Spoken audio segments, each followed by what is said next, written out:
The CBS Radio Mystery Theater presents...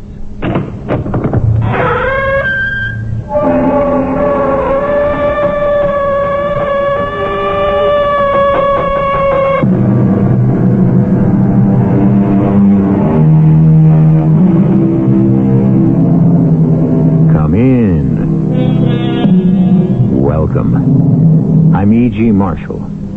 This is the first week of the 8th season of the Mystery Theater, the longest-running consecutive present-day series of dramas on the air. To celebrate the new season, we bring you The Legend of Alexander, a man who believed in oracles, thunderbolts, and many gods, yet defied the world of man. A born military genius who at 20 swept over east and west, and whose innovative war-making 300 years before Christ equaled anything seen since. The mystery of this man of the future who lived in the past is a paradox we hope to unriddle. Alexander, you have turned cruel. One changes, Parmenio. But what has changed you? The useless, unnecessary death of my closest friend, Cyrus. I see him still. His head laid open by a piece of marble carelessly thrown by a Theban soldier. I held him, dying, in my arms. And I vowed I would burn Thebes to the ground. And I am.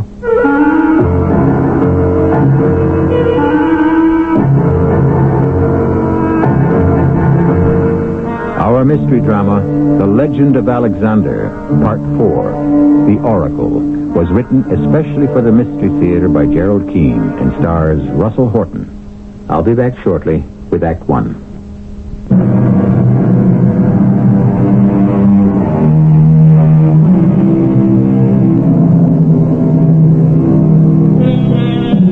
Alexander was a modern young man who could have been a success in any country. He lived before his time. Like all youth through the ages, he was impetuous, yet never foolhardy.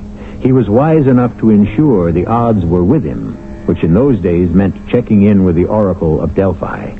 That was the smartest thing you could do. Of course I'll go with you, Alexander. In all my years, you know that I have never been to Delphi or consulted the Oracle? Cyrus, I find that hard to believe. Before you went into the cavalry, when you were a boy, didn't your father take you there? Never. My father consulted the Oracle before every battle.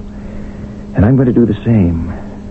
You're very serious about this, aren't you? It's my religion. Apollo's Oracle is my only contact with the gods. So, you're not going to undertake this mighty war against Persia without Apollo's advice? Oh, it's more than that, Cyrus. I want not only his advice, I want the gods to be on my side. So, you've never been there. It's imperative and frightening. Well, I hope I won't say or do the wrong thing to spoil it for you. Don't you worry about that. You'll be lucky if you can say anything. It's so incredible and shocking to us ordinary mortals. I'm not even sure how I'll take it. Well, I don't think that even Apollo would call you an ordinary mortal, Alexander. Perhaps not. If you count up all those who fought with us and against us in the past year, who are now dead and I'm still alive, perhaps I'm not that ordinary. But since my mortality is something the gods have given me and can take away, I'm asking the Oracle what the future holds. Will I live or die when I invade Persia?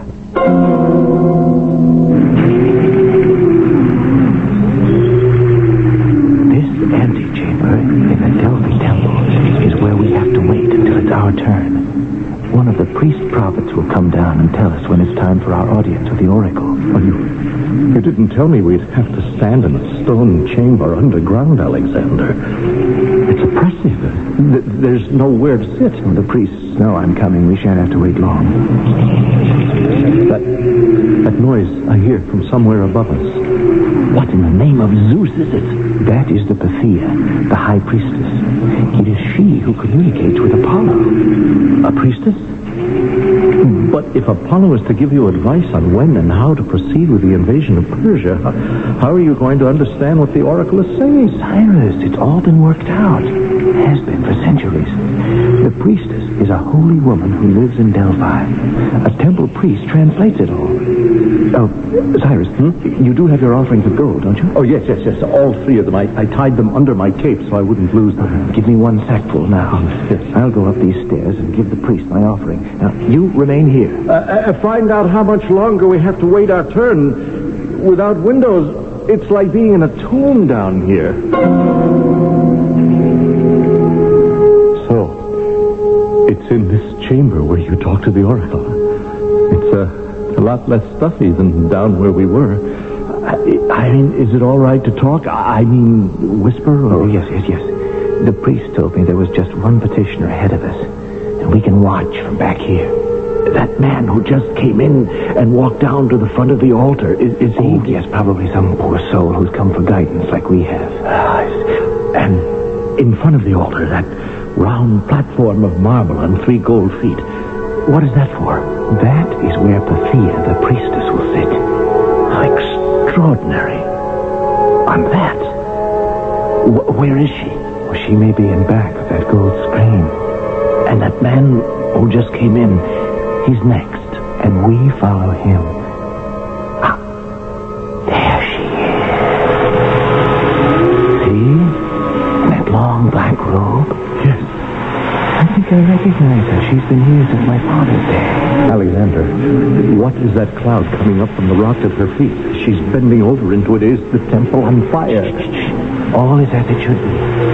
Those are the vapors from the bowels of the earth. The Oracle breathes them in, and it makes her able to talk to Apollo. Alexander, it's hard for me to breathe. It's getting into me. I think I shouldn't stay. Stay. No. Watch the miracle. Yes. She started the revelations of Apollo. What is it, Cyrus? Where are you going? What's the matter? No. I'm all right. Cyrus, your face is chalk white. Oh, I'm sorry, Alexander. I must get out of here. Cyrus!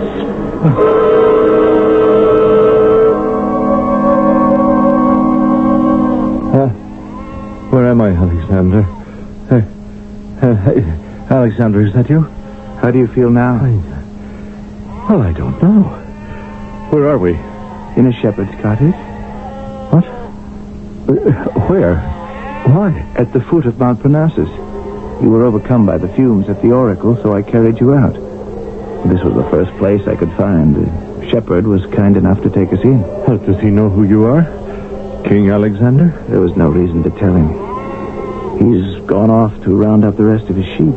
Do you mean to say that You fainted dead away. I never passed out in my life, and I've spent months in the desert.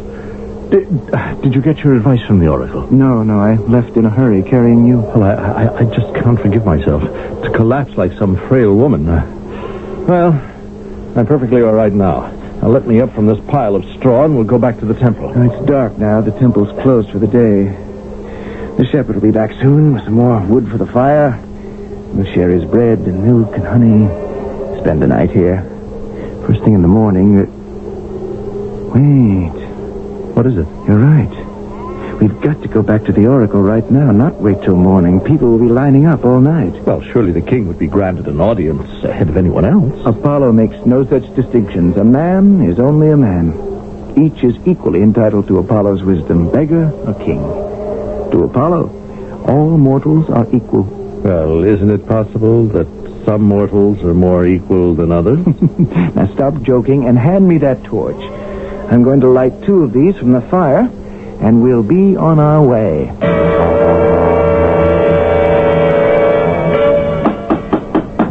No, away. The Delphic Oracle is closed. I know that. I'm Alexander, King of Macedon.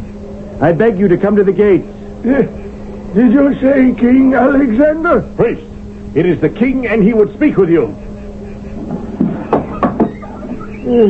Let me hold my torch closer. It is the king. What happened to you today, Your Majesty? Thea was preparing to listen to your pleadings, and you had disappeared. It was my fault. We are here at this late hour to make certain I shall be the first petitioner tomorrow morning. I'm afraid that is impossible. Tomorrow and the 6 tomorrows that follow are forbidden for prophecy.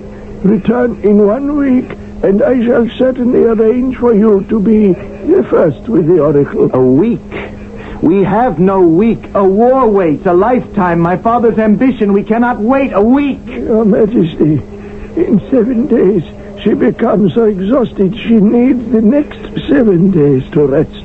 The vapors which she inhales and inspire her with messages from Apollo could be fatal to her. Certainly dangerous if we didn't close down every other week.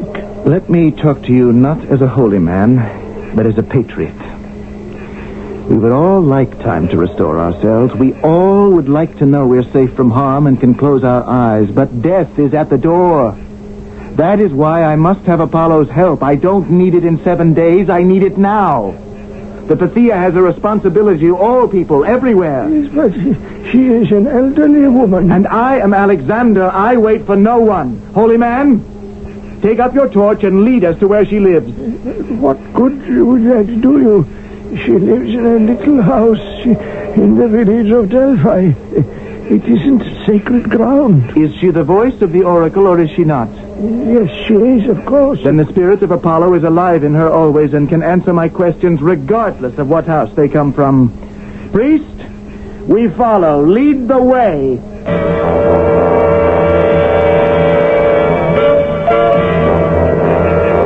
This is the house. But if she sees out of the night 3 men appearing with torches, she may be too frightened to speak. I've been watching you 3 men standing in front of my door talking.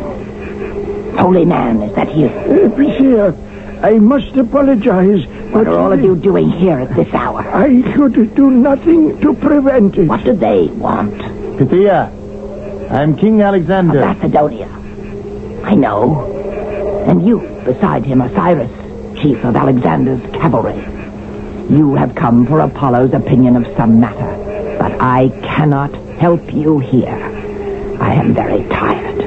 So please go away and arrange with the priest for an audience at a proper place and time. Good Pythia, may we come inside your charming dwelling? No, you may not. It is a hovel, unfit for a king. Pythia, you belittle yourself. You're famous throughout the land. Must a king and country wait while a beautiful woman rests to make herself even more beautiful? While a strong and vital woman... Alexander, you are too much like your father. You don't resemble him, but you have a certain way with you, as did he. Beauty has a way with me. At my age, I appreciate the compliment. But you are wasting your royal breath. Good night. Good night. I'm not giving anybody a private audience, and I am not leaving this house to do it. I don't wish you to leave your gracious house. Oh, come along with you, gracious house. Even your father wouldn't have exaggerated like that. He wouldn't have? It's too much, Alexander. I love flattery, but not when it's ridiculous. This tumble-down shack should have been torn down and repaired years ago. It's drafty, it leaks when it rains. Cyrus, another sack of gold. Give it to this deserving lady so she can have her house fixed up immediately. Now, my dear lady, now that you're assured of constant concern for your well-being, don't you think you might be persuaded to ask Apollo one little question for me?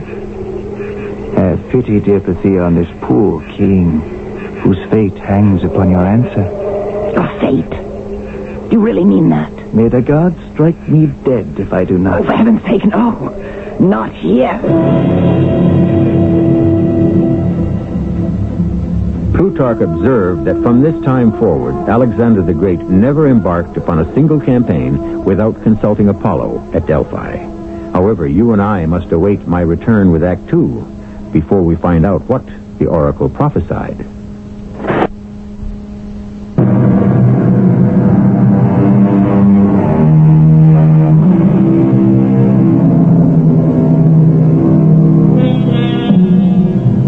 Delphi in ancient Greece, 300 years B.C.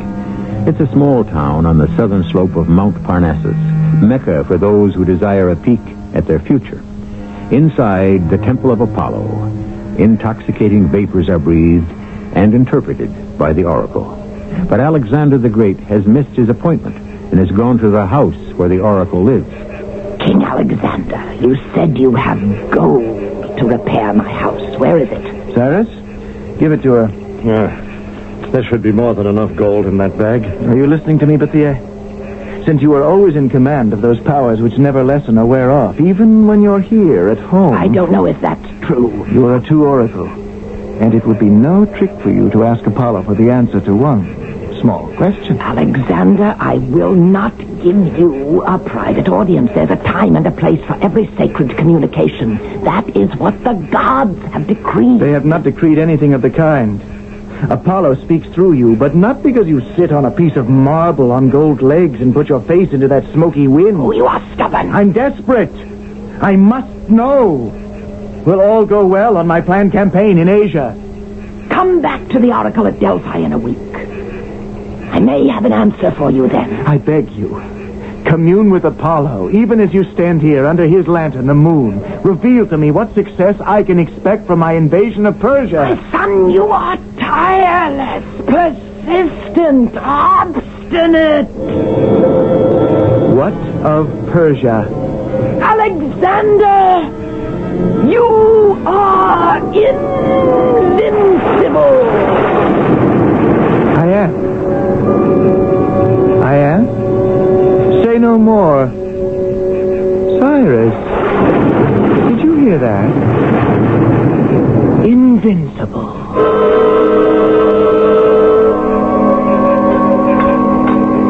Alexander, those Theban soldiers up there on the walls, what are they up to? They've been warned. We were on our way. Yes, but what are they doing? Building a higher wall around Thebes? Sounds more like they're breaking something. It's coming from up there over the front gates. Except for that hammering, the entire city is silent and locked up tight for the night. Surely the Thebans don't think 30-foot walls are going to keep out a modern army. Not ours.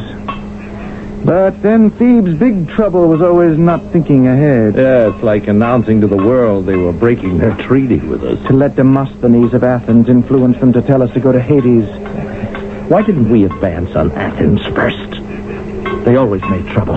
Thebes is easier to capture. When that's done, you'll see how quickly Athens will knuckle under. How are the men? Well, I can only speak for the cavalry. They can hardly wait for you to give the horn signal at dawn. I hope this is the last petty annoyance I'll have. You're very angry that they broke the treaty, aren't you? Only because it delays our expedition against Persia. I can hardly wait for that. You heard what the Oracle said? My son, you are invincible. Cyrus, let's walk up to the walls. The moon's out now. I'd like to get closer, see what they're doing up there. Alexander?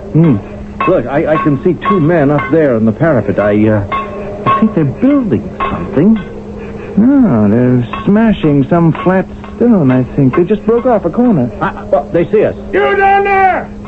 Are you Macedonian? What if we are? We'd like a word with King Alexander. We heard he and his army are spending the night outside our gates. Yes, well, what do you wish to tell him? We have a gift for him to welcome him to Thebes. Stand away, we'll throw it down. We have a few more gifts like that just as soon as we make them. Do you see what they threw down? Yes, it's the corner of a marble slab with some writing carved on it. Here are a few more gifts from Thebes to the great Alexander. Careful, Cyrus. That last one came awfully close. That's the lot. Small as we could make them. A lot of good reading there. Alexander. Come, here. Have a look at these pieces. I don't have to. I know what they are. Didn't last long, did it? They must have known all along asking for a truce was just to gain time. I was never convinced about their sincerity. Why bother exchanging treaties chiseled into marble and then to break it up in such an offensive manner, tossing it out of the city piece by piece? Why, it's an insult. We'll repay them. Such an effort shouldn't go unrewarded. You up there! Soldier! Tell your commander-in-chief at dawn Alexander's great army will enter your city to teach Thebes a lesson. That we do not accept the breaking of a treaty to which we have affixed our seal. Be prepared for an invasion. Invade away, Macedonians! Ah! Here's one piece of your treaty we forgot to send down to you. Here it comes. Catch it if you care to. Cyrus! Alexander! Cyrus!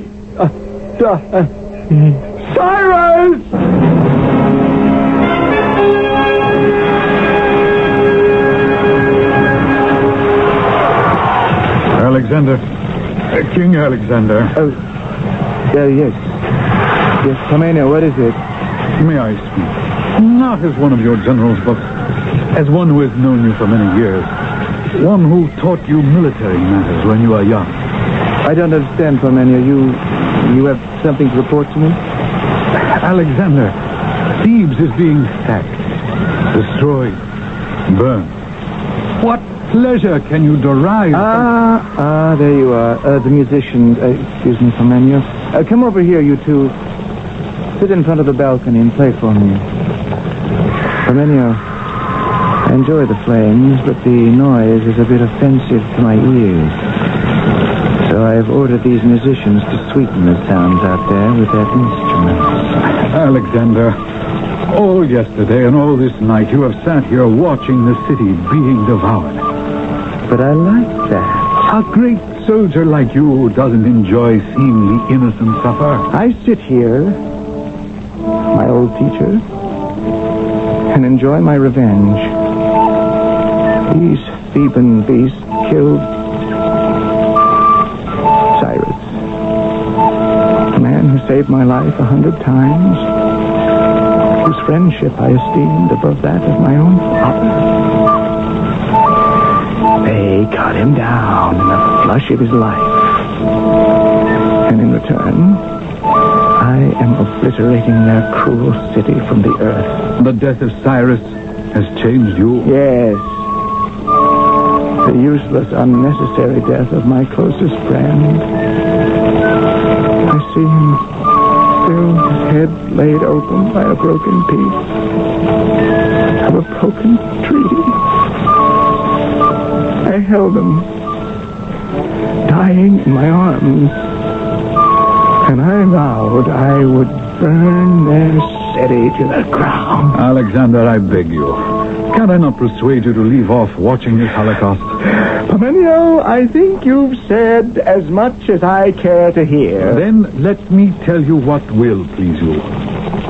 The emissaries we expected have arrived. From Athens? Parmenio, that is news. They came, helmet in hand. Bowing and scraping, they ask forgiveness for goading Thebes to a revolt. They will agree to any terms. Any suggestions? We should certainly insist that Athens banish those who are behind the rebellion.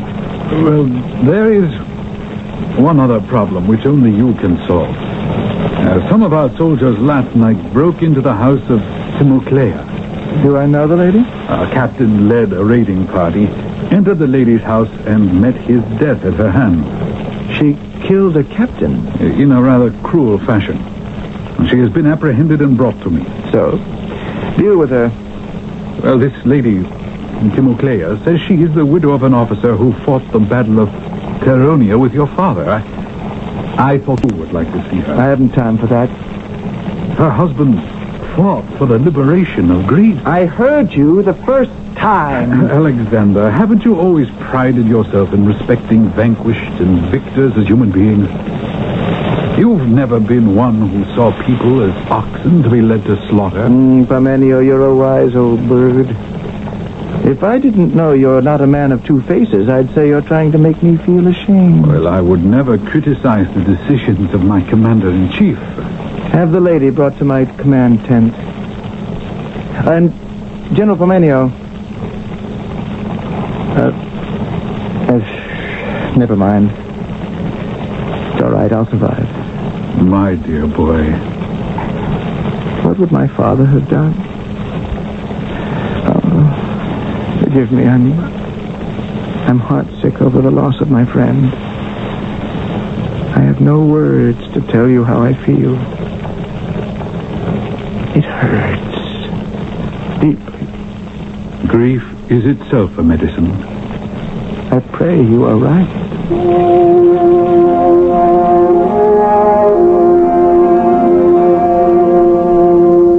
Your Majesty, this is the lady. Your name is Timoclea, madam? And you are the king who has done this to Thebes? I have a son older than you, if he's still alive. I am charged with the murder of a captain in your army.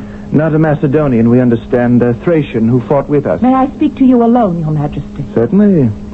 General? I shall be outside, Your Majesty. Where shall I begin? This is very difficult for me. I don't expect mercy from those who would destroy, as you have destroyed. So now you have joined our ranks. There's blood on your hands also. Yes, and I'm glad of it. He deserved to die. Now you begin to understand why we came to Thebes. We too believed your city deserved to die. You believed? Thebes wished to make her own alliance with Athens, and you punished her. Thebes gave her word and broke her promise. You have the courage to speak to us like this. Do I have any more to lose than I have lost already? We hope not. Relate what happened. You asked me to tell everything? If you wish your life to be spared. And you are the Chief Justice? In the absence of a higher judge, we are.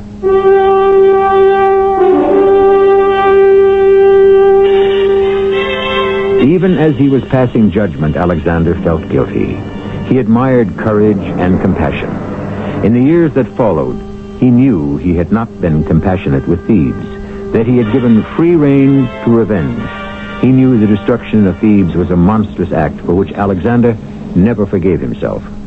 I shall return very soon with Act 3.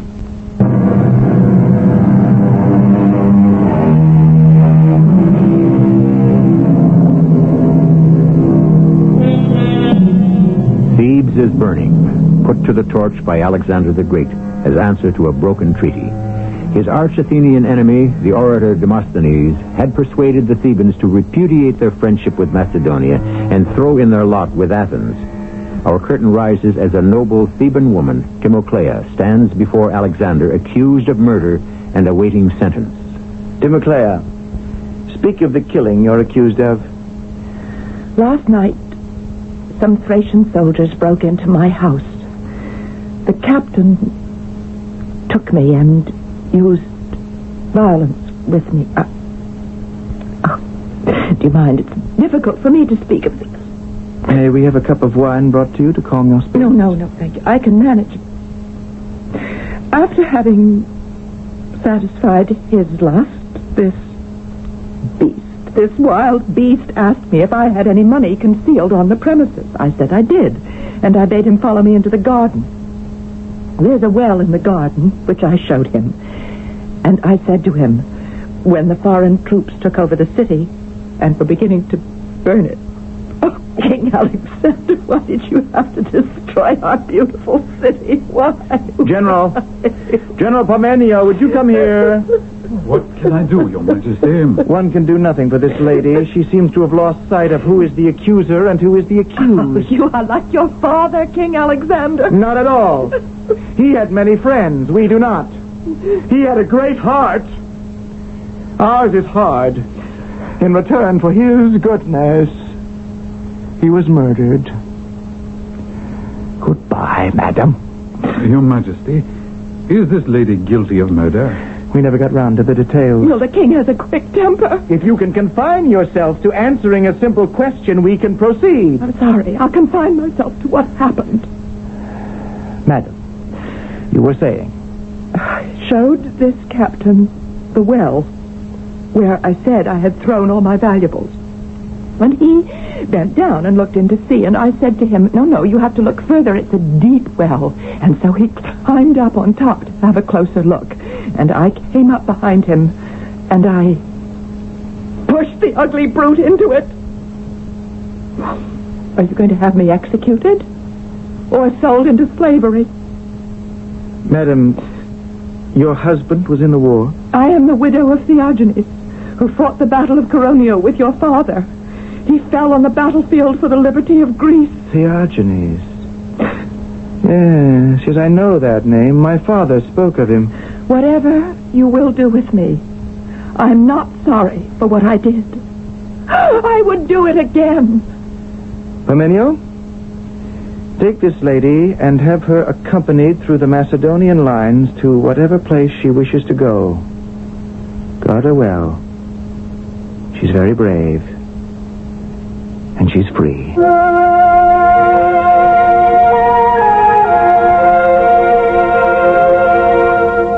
Parmenio, do you know what month it is? Well, it is March. And how old I am? 22. If we don't begin our campaign against Asia in 1 month, we'll have to wait another year. Well, April will still give us enough time. It's only 100 leagues on the west road to Cetos. And from there, only the Hellespont separates Macedonia from Persia. In a night and a day, we can get our 30,000 troops, 5,000 cavalry, and the siege towers across. I don't doubt that. The triremes are built. We've got fleet from Athens. And the men are as ready as they'll ever be. But the problem is, a month will come and a month will go, and we shall all still be right here rotting in Pella. All that is who remain. Well, I'm confused. All the soldiers who haven't given up and deserted. Well, why would they do that? Because since the new moon, they've not been paid. And because there's no money. None. No money for the campaign against Persia. Well, how can that be? I've seen gold by the cartload arriving at Pella after every expedition of your father. Years gone by, yes. But since he died, no tribute has been exacted. Everything has been spent. My own purse is empty. The treasury is empty. Parmenio, can you find me the money I need? You inherited nothing from Philip. Well, where did the money go? You and I have unsheathed the sword together many times, and the spoils of war must have amounted to at least 10,000 gold talents. Why isn't there enough left for the campaign against Persia? What about the land, the farms, the royal estates? In 2.5 years, I've given all of it away. Well, to whom? Friends, supporters of my cause, those who believed in me. What did you keep for yourself? Hope. Well, you're a very young man, I can see that. What is the least amount that will hold the army together until we take our first city in Persia? Another 500 talents. Can you get them? Well, I can try. If only you could. How much of it would you want for yourself? None of it. I'll share one thing with you, though. What's that? What you are keeping for yourself. Hope.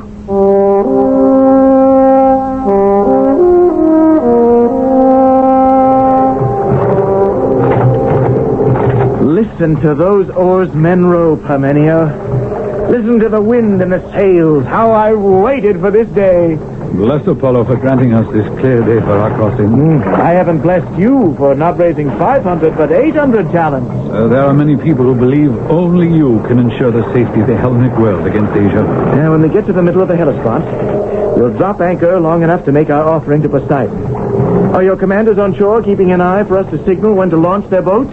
I'll wager they're not the only ones watching. Darius is bound to have spies on all the opposite hills to tell him what we're up to. I accept the honor. And you won't be difficult to spot. Full armor, white plumes on your helmet, standing up the other side the helmsman. I want those who chronicle this war to know I steered the way. How far from the shore are we now? This is halfway across. Then here is where we make our offering and our prayers. Cast anchor! Cast anchor! Ship oars! Backwater slowly into the wind! Ship oars and backwater! Lower sail! Lower sail!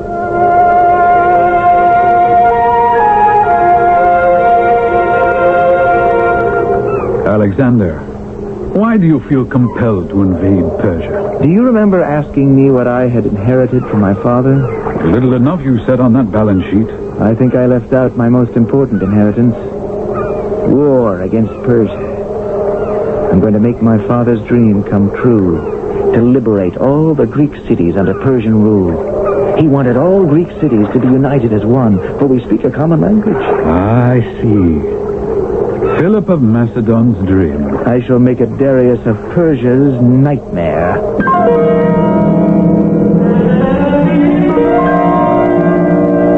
Oh, let me wake up. I am Darius of Persia. Why can I not rest?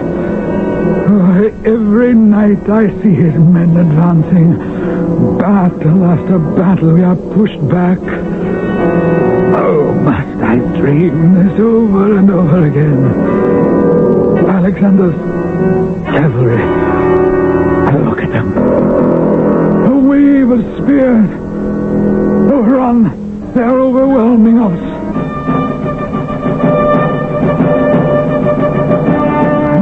I am here, on the battlefield. I'll show Alexander how Darius handles a sword and spear. My cavalry cannot be helpless. Send in the armed chariots.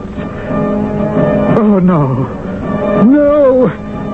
His archers have slain all our charioteers.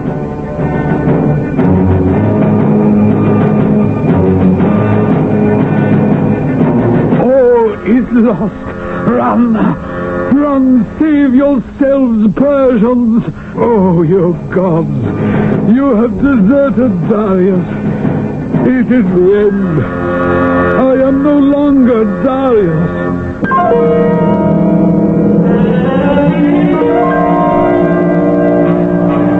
How many? Have you ever seen anything like this royal tent Darius left behind? These colors, this fine weave. Never. We'll walk inside. Imagine a tent floor made of the cedars of Lebanon.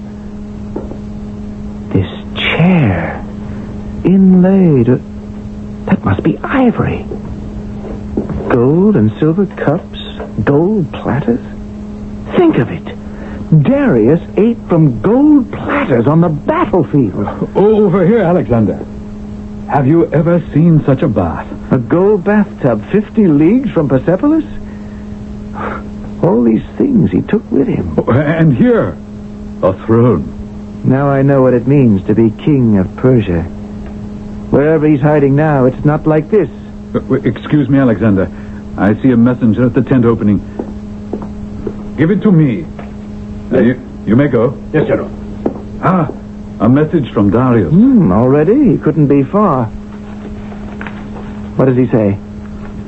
Well, I don't believe this, Alexander. Do you know there are women in some of those tents behind us? Darius writes that he has left his wife and mother, 2 young daughters, and a 6-year-old boy. Here. Right here. He says, Great Alexander, I acknowledge you have won most of Asia Minor. I offer you, most esteemed warrior, friendship and alliance. What say you to that? Find out where he has concealed himself and send him word that I reject his offer. Friendship and alliance with him, ha? Let me call a scribe to take down your very words. Will you have the scribe brought into the royal tent? And what of the safety of Darius's mother and wife and children? Say in the message that the royal family will be returned, but he must come in person and plead for them. Scribe, take down the king's words. I'll give you the beginning of his message later. And in future, Darius, when you send to me, send to the Lord of Asia. And do not write to me what to do, but beg of me, as master of all you own, for anything you need, or I shall judge you an offender. If, on the other hand, you claim your kingdom, take your stand and fight for it. And do not run, for I shall find you wherever you may be. Do not run from me. Take your stand and fight for your kingdom. I shall find you wherever you may be. Oh, we cannot stay here. It is not safe. Groom, another horse. Get me one that will take me as far as the Euphrates. Once I am across it, I shall be safe. from Alexander.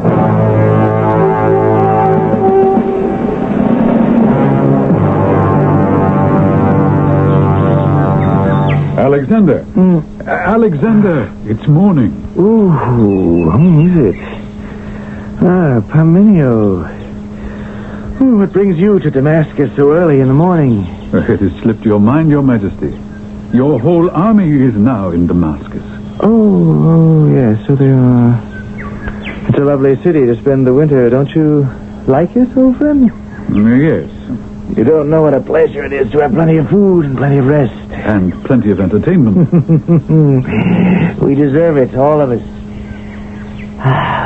What day is it? 2 days later than you think. Wasn't that a party?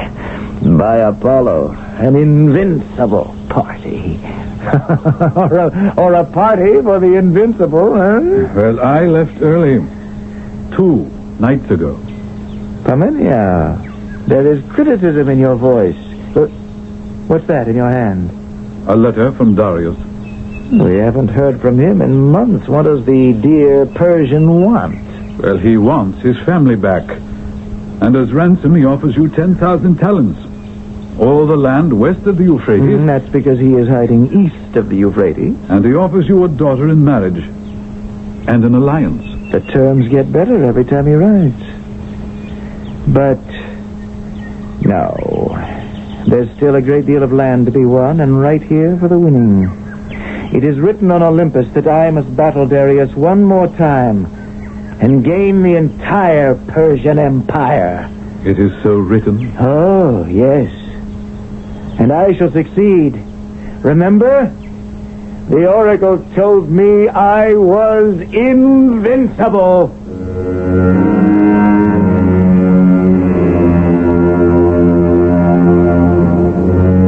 That Alexander the Great, now 23, was a complex man is evident. Was it only to gain more land that drove him across continents? Why was he so single-minded? For his father? And were the spoils of war beginning to undermine the man? His soldiers relaxing with wine and dalliance, each with his golden plunder, would they willingly abandon peace for war? For what? I shall return shortly. Hi, Pat Summerall to say that if you want relief from sore muscles and dry winter air, follow this prescription from True Value Hardware Stores. To soothe aching muscles, apply moist or dry heat with a Northern heating pad, just $9.88.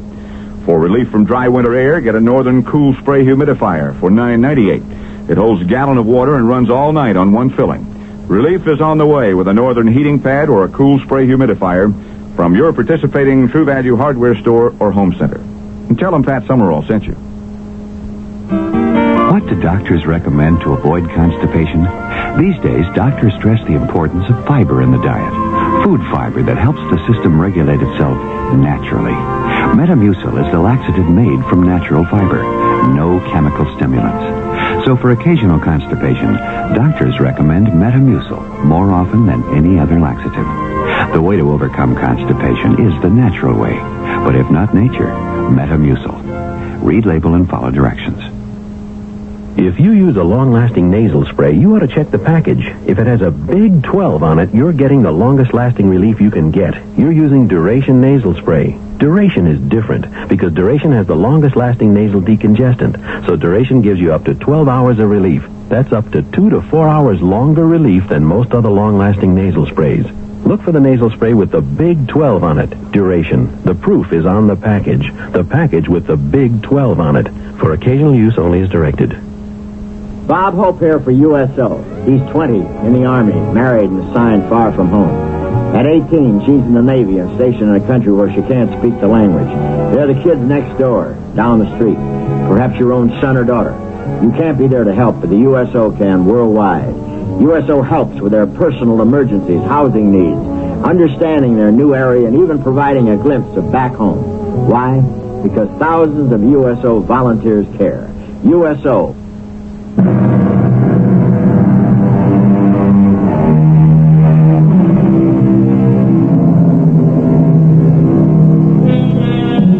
Our next broadcast will conclude the legend of Alexander, which we have presented to signal the start of Mystery Theater's 8th season. We grant you some liberties with time, place, and person may have been taken, but we are reflecting a legend and hoping, as the poet W.H. Auden has said, to break bread with the dead. Our cast included Russell Horton, Marion Seldes, Earl Hammond, and Lloyd Batista. The entire production was under the direction of Hyman Brown. This is E.G. Marshall inviting you to return to our Mystery Theater for another adventure in the macabre. Until next time, pleasant dreams.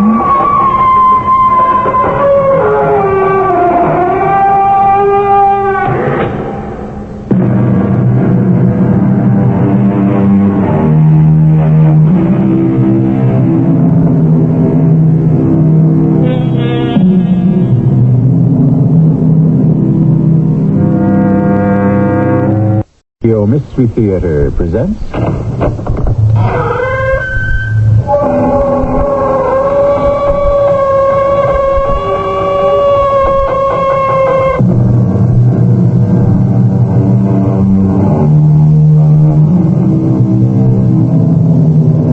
Come in. Welcome. I'm E.G. Marshall. Today's tale takes you into the fourth dimension, into the realm of a world in which the past, present, and future are one, and time moves forward and backward in erratic and unexpected ways.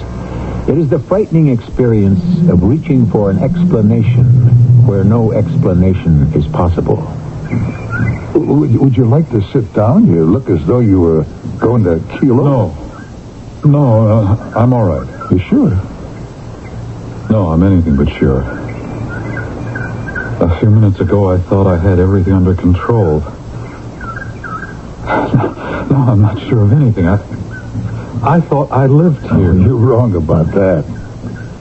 Do you think you might have had a stroke? No, there's nothing physically the matter with me. I just feel lost. I don't understand it. Lost.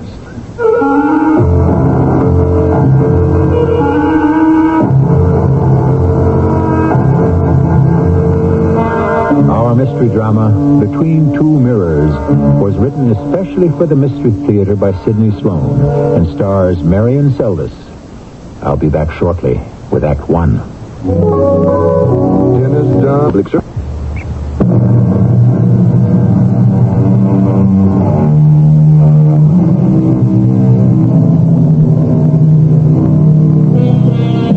It was a day like any other day for James Horton.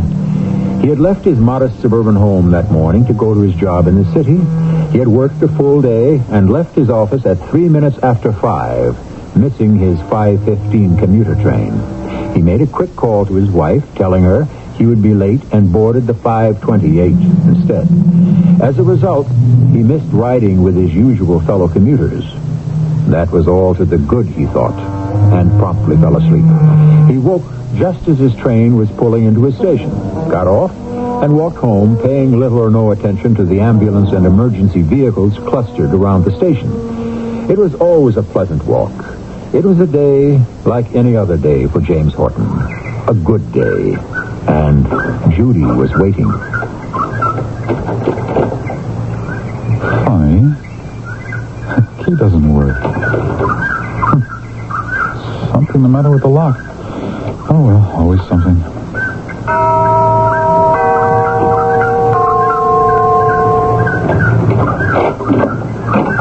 Yeah? Can I help you? Help me. Who are you? Yeah, I might ask you the same question. Well, this is my house. I live here. I'm afraid there's some mistake. Well, there's no mistake. This is 325 Laurel Drive, isn't it? That's right. Well, I live here. Been living here 12 years. June 1st will be 13 years. I don't know what your game is, mister. I've been living in this house with my wife and family nearly 5 years. House from a Mrs. Horton. You... what? House from... Mrs. James Horton.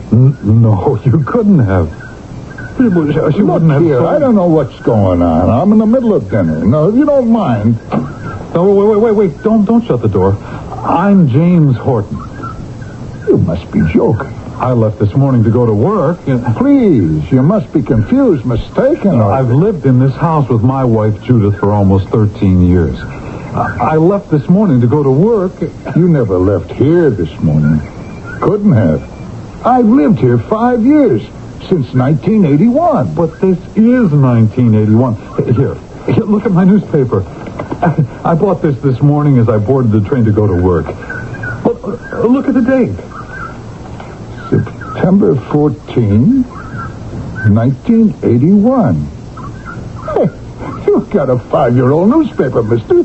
This is 1986. I bought it this morning. What are you trying to do? I live here. Ask anyone around. They know me. There, next door, Harold and Peggy Schoenfield. On the other side, our neighbors George and Mary Bendick. Moved away 3-4 years ago. How could they? How could all of this have changed since I left for work this morning? Something's the matter with your clock, mister. There's 5 years you can't account for. 5 years? Where's Judy? What's happening? Would you like to come in and sit down? No, I'm all right. I'll get you a glass of water. Yes, a glass of water. Thank you. I'm James Horton. I live here. Yeah, of course. I suddenly feel lost. I don't understand it. Lost.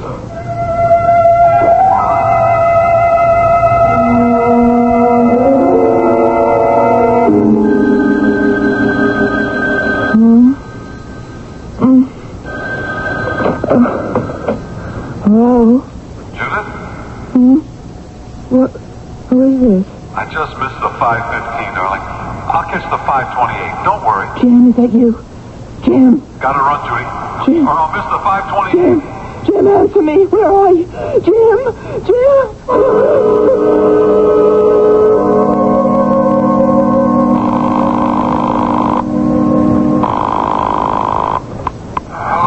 Dr. Rollins, this is Judith Horton.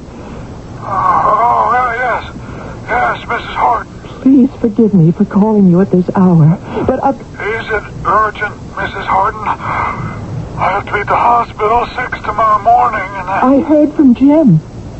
You what? I just had a call from my husband. I see. You had a call from your husband. I assure you he called me.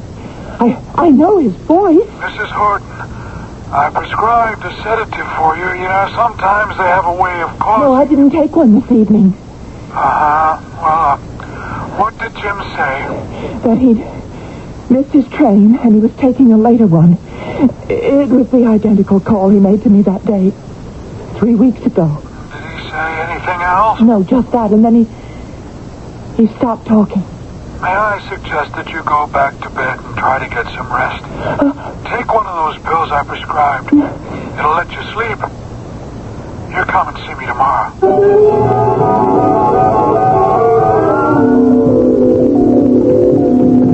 It's only because you insisted so vehemently that I'm doing this, Mrs. Horton. I can't see what purpose can be served by seeing your husband. I must see him, Doctor. Hearing him last night was so disconcerting. Yeah, you need reassurance, of course. But visiting him won't be very helpful. I really can't understand how seeing him with all that life-sustaining apparatus is going to be very reassuring, Mrs. Horton. I must see him. Yes, well, here we are. Right through this door. There he is. Jim? He can't hear you. And if he could, he couldn't respond. All his bodily functions depend on that machine. Without it, he couldn't live. When can the machine be removed? I must be honest with you, Mrs. Horton. At the time of the accident, well, let me put it this way. Your husband suffered severe brain damage. I'm afraid it's irreversible. No. I think it better for you to face this now. But you're wrong, Doctor. He's breathing. He's alive. Horton, Your husband is breathing because that machine is making him breathe. His heart is beating, his blood circulating. In fact, his very life depends entirely on the sophisticated computerized equipment that you see before you. He called me. I heard his voice. I know his voice. In your present state, Mrs. Horton. I heard him. He called my name. Very well. You say he called your name. Now consider this calmly. Could he have called your name? Could he have had any possible means of reaching you? Well, I've heard of telepathy. Perhaps you don't believe in it. Perhaps you call it nonsense. I don't know if I believe in it. I never have before. But I heard him. He spoke to me. Oh, perhaps there is such a thing, telepathy. Doctor, please don't tell me there's no hope. He is alive, isn't he? Say it. There has been severe brain damage. You said irreversible, that he wouldn't recover. Well, I don't believe that. I can't. Jim will come back to me. I know.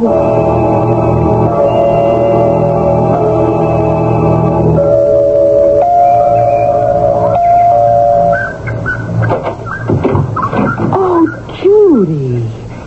Come in. I'm not interrupting anything, am I? Oh, not a thing. I just got Harold off for work and I'm having a second cup of coffee. Will you join me? Oh, I don't want to bother you. I just thought I needed a little company. Oh, of course. No bother at all. Sit down, dear. Coffee's hot. I just made a fresh pot. Danish, too? No, just coffee. Thank you. You know, Judy, I've always thought of myself and Harold as good neighbors of yours. You and Jim. You are, Peggy. Oh, thanks. And yet you haven't once called on us for help. You've been all alone in your house next door for 3 weeks I just now. couldn't. The shock of it all, it just made me want to shut myself in and... Stew on it. Rub salt in the wound to make yourself suffer. Is that it? It's just been a traumatic experience. You see your husband go off to work in the morning and then... You know, Harold was on the train that evening.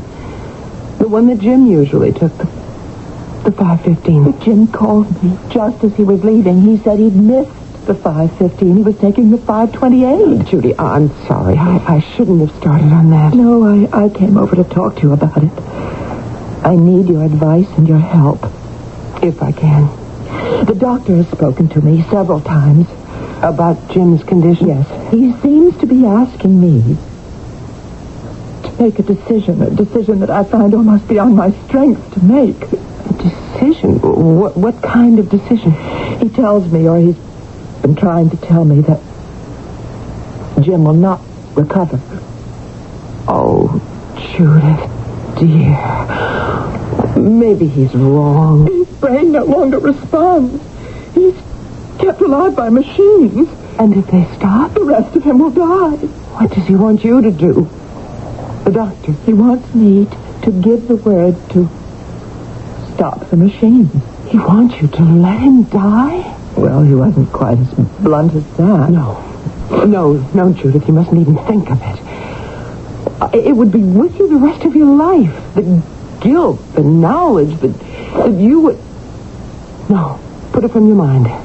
Just let matters take the course they must take.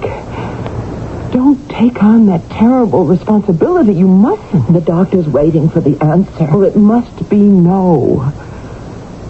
It is no. Of course. I've heard from Jim. What? You don't believe me? Well, if you say you've heard from him, I believe you.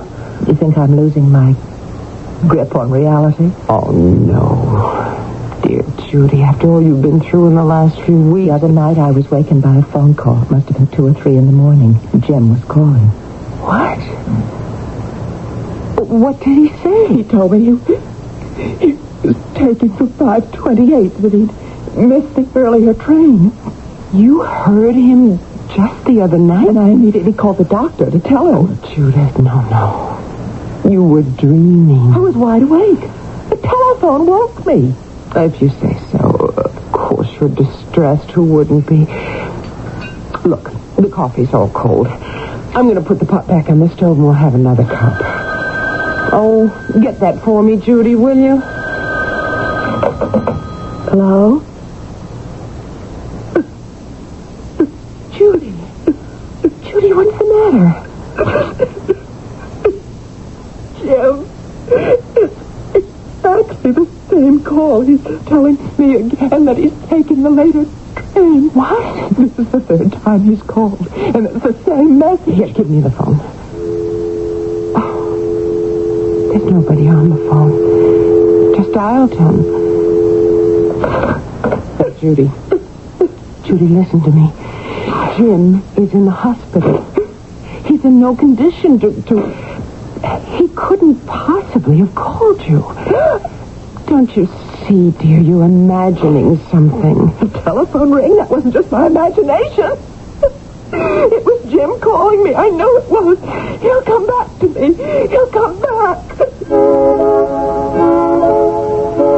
When one thinks of time, one thinks of an orderly measurement set down in equal segments of seconds, minutes, hours, days, years, running forward. But what happens when this familiar order is interrupted, distorted, reversed? Then all our chronological rules and measurements lose their meaning, and events could move back and forth in our time structure in irrational and frightening ways. I'll be back shortly with Act 2. It's...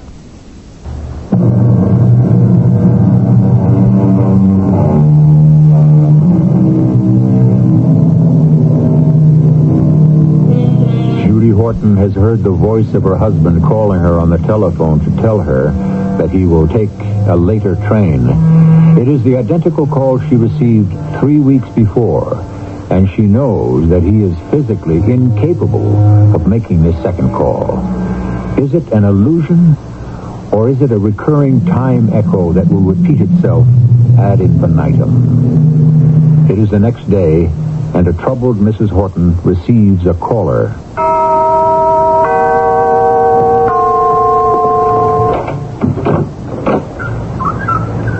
Yes? Mrs. Horton? Yes? You are expecting me. I'm Harry Corbett. I don't believe Michael Hendricks sent me. It's about this house you have for sale. For sale? You know Mr. Hendricks, don't you? He's the real estate agent in town on Court Street. Of course I know Mr. Hendricks. He's the man who sold us this house a little over 13 years ago, I think it was. 13 years? Oh, I think it's closer to 15. He looked it up for me. I made a note of it. Here it is. I wrote it down. You took title on June 1st, 1968. This is 83. 15 years. 1983? Well, Can I come in? Yes, come in. Now, would you please tell me what this is all about? Okay, I'll start all over again, Mrs. Horton. Mr. Hendricks sent me here to look at your house, which you have up for sale. Yes, you said that, but there must be some mistake. He is your agent, ain't he, Mr. Hendricks? Oh, he's more than that, Mr. Corbett, Harry Corbett. Mr. Corbett, Mike Hendricks has become something of a family friend in the last 13 years. I see. And you haven't put this house on the market? No. We love this place. We wouldn't sell it. It's our first and only house. We've been very happy here. I just spoke to Mr. Hendricks about, not 30 minutes ago. I can't understand it. This is 325 Laurel, isn't it? That's right. But I didn't put this house up for sale. Would you care to call Mr. Hendricks on our phone? It's right over there. Oh, thanks. I don't understand it. Why should he tell me to come here? Hello? Hendricks? Harry Corbett. Yeah, I'm here right now. There seems to be something of a mix-up. Mrs. Horton says she doesn't know anything about it. She did? Well, I don't get it. Yeah, she's right here. Mrs. Horton, Mr. Hendricks would like to talk to you. Yes, of course. Yes, Mike? Oh, where'd you get that idea? I never told you I wanted to stop. What? 2 days ago? Well, no, I wouldn't have done anything like that without first talking it over with Jim. You know, don't you, that Jim's in the hospital? That was the reason I gave? That I needed the money for doctor bill. Mike, I have no recollection of that. As far as the money goes, I haven't even received a bill from the hospital or even a doctor yet. Well, we have very good medical insurance. Mike, I don't know anything about... All right. Thank you. Yes, he's still here. I'll put him on. Mr. Hendricks wants to speak to you again. Thanks. Yeah, Mr. Hendricks? I understand. Sure, it's all right. Bye. Sorry to have bothered you, Mrs. Horton. I do like your house. If you ever change your mind about selling... Oh, we won't change our minds. Jim and I love this house. We've been very happy here. Goodbye. And I know we're going to be happy here. Again.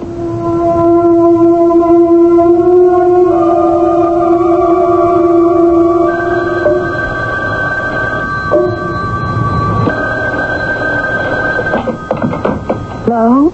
Mrs. Horton? Yes. This is Dr. Rollins calling. Yes, Dr. Rollins. I haven't heard from you in the last few days. The last time we'd spoken, we discussed in detail your husband's future. Yes, it was your feeling. It wasn't very promising. My prognosis was negative. I was waiting for your decision. To end Jim's life. I wouldn't put it quite that way, Mrs. Horton. How would you put it, Doctor? I love Jim. He's the only one I have. We've had a wonderful 13 years. Mrs. Horton. And I love Jim. Can you understand that, Doctor? I love him, and he loves me, and I just can't turn away and tell you to let him die. Mrs. Horton, listen to me. I have the most profound respect for your feelings. It's painful for me, Jim's doctor, to have to explain to you the reasons to let him rest. Oh. To let him go. He can't ever be whole again.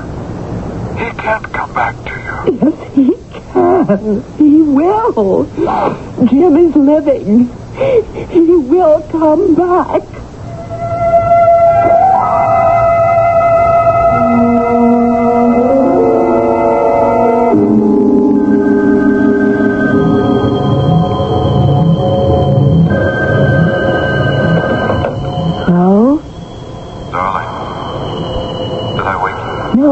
No, I was awake, Jim. That's what everyone says when they're suddenly awakened. You know why I called, darling? Of course I know. This is our wedding day. The day has finally come. June 1st, 1968. A day to remember. A day to treasure. Oh, stop the nonsense. You know what you sound like. Oh, like a happy bride? No, like a scared one. You want to run? You want to run, Jim? You still got a chance. Maybe you're right. You know, I thought of running. Then I thought, if I run, I want Judy to run with me. Oh, Jim. Still love me? Forever and ever. I'll never leave you, darling. I'll never leave you, Jim. Well, that's settled. See you at the church. Don't be late.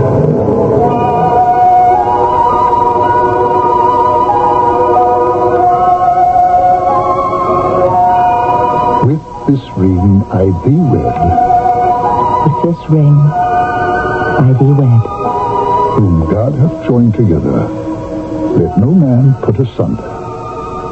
I now pronounce you man and wife.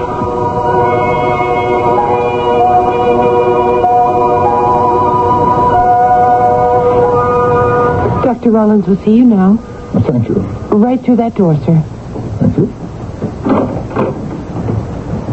Dr. Rollins? Yes? I'm Edwin Smith. pastor of Old Clove Harbor Church. Oh, yes, Dr. Smith.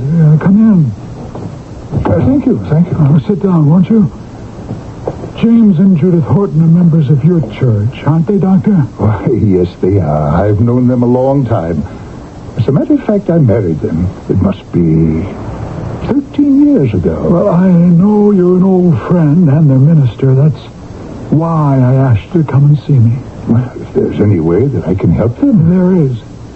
As you know, James Horton was very seriously injured. Oh, yes, I know. That terrible accident. The train, so many people died, so many injured. I called on Judith immediately after it happened. Jim was one of the lucky ones. He survived. No, he did not survive. He's alive, isn't he? Well, his heart is beating. I don't follow you. He was found in the wreckage of the train by a crew of paramedics. His heart had stopped beating. They applied the heart resuscitation techniques that they knew, and they got his heart beating again. He was rushed to the hospital and placed on life-sustaining equipment. Then he was saved. He's alive. His heart is beating, you said. His brain was denied blood for too long a period. It's not functioning. I see. How long can Jim continue on his present course? Not his course. Our course. He has no control over what's done to him. You mean if the machinery was stopped? His heart would stop. Well, perhaps not immediately. In a few hours. I see. I need your help. I want you to talk to Judith. Make her see that she must request that Jim Horton be allowed to die. I don't know if I can ask that of her. To stop the help he is getting, to stop the machine, I'm afraid I'm unable to give her that advice. It's the only humane thing to do. I'm a man of God, Dr. Hollins. I could not advise what you suggest. I'm sorry I can't help. Good day. No, wait, don't go. Dr. Smith, I believe in God, too. But he's not an unfeeling God. He's a God of mercy. He wouldn't let us suffer needlessly, hopelessly. The holy words of the Scriptures guide my actions. And mine, Reverend Smith. I know that keeping James Horton alive is a waste. It's denying to others the equipment that might save their lives. Forgive me. I know you are a good man, and I understand your argument, your plea. But I cannot do what you want me to do. I cannot give Judith the advice to end her husband's life.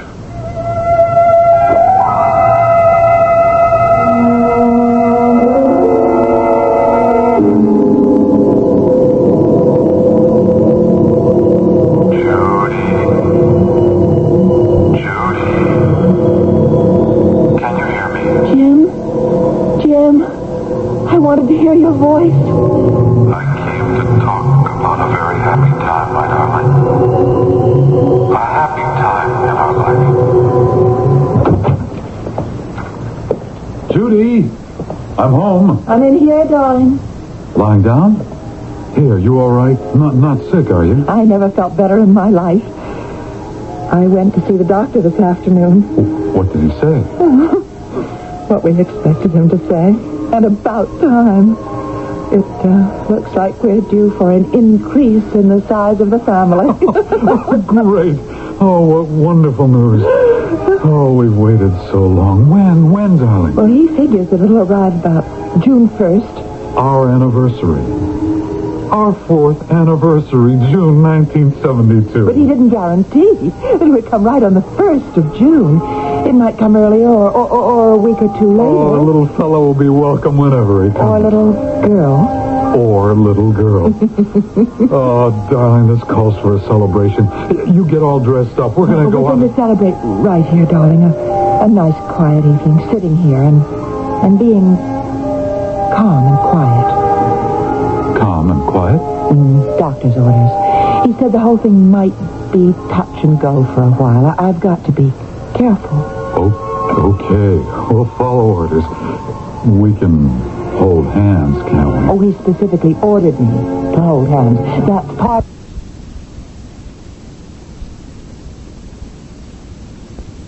What's happening? Where are you? Jim, come back. Come back. Those were such happy times. Jim.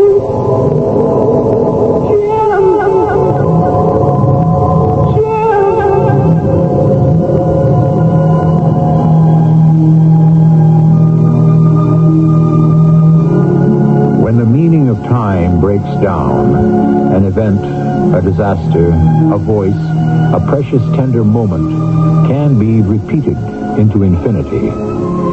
Judy Horton, reaching out to grasp some warm remembrance of her past, relives for a moment a precious echo of her life. I'll be back shortly with Act 3.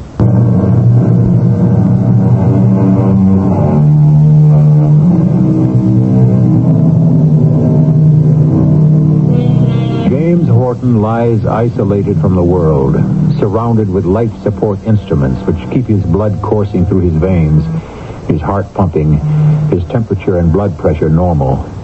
He gives all the signs of life but one. The doctors and technicians have been unable to elicit any response from the brain of James Horton.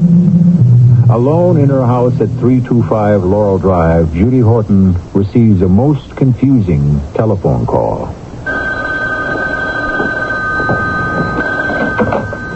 Hello? Hello, Mrs. Horton? Yes?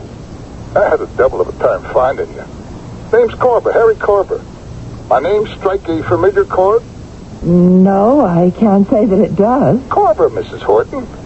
It's been nearly 5 years since we closed the deal. Surely you remember me. I bought your house. Bought my house? On Laurel Drive, 325. Oh, you must be mistaken. No mistake, Mrs. Horton.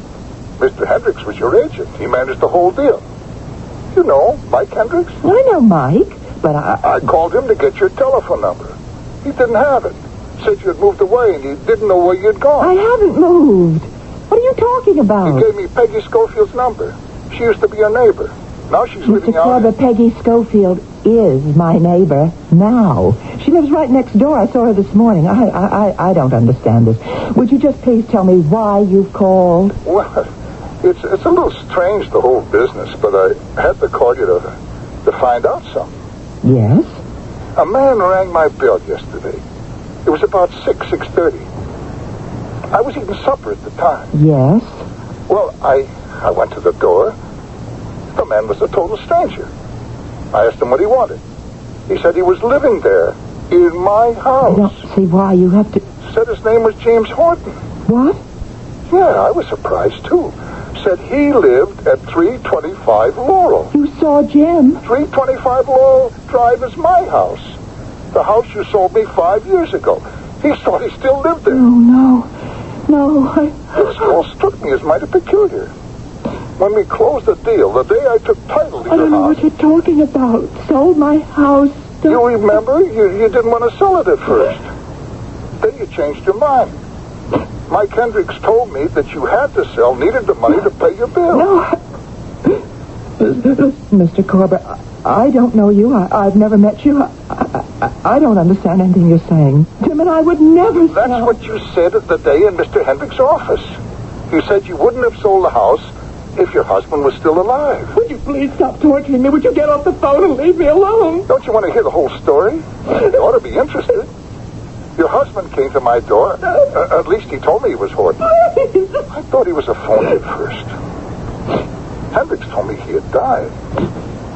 But I began to believe him, that he was James Horton. I asked him to tell me why he'd come, what reason he had. He looked sick, couldn't talk. He wanted a glass of water. Motioned for me to give him a drink. I got a glass of water for him. But when I came back, he was gone. It was only about half a minute, but he was gone. You still on the line, Mrs. Horton? Yes. He couldn't have been who he said he was. It couldn't have been Mr. Horton. You got any explanation? No. Who was he? I don't know. I don't. No.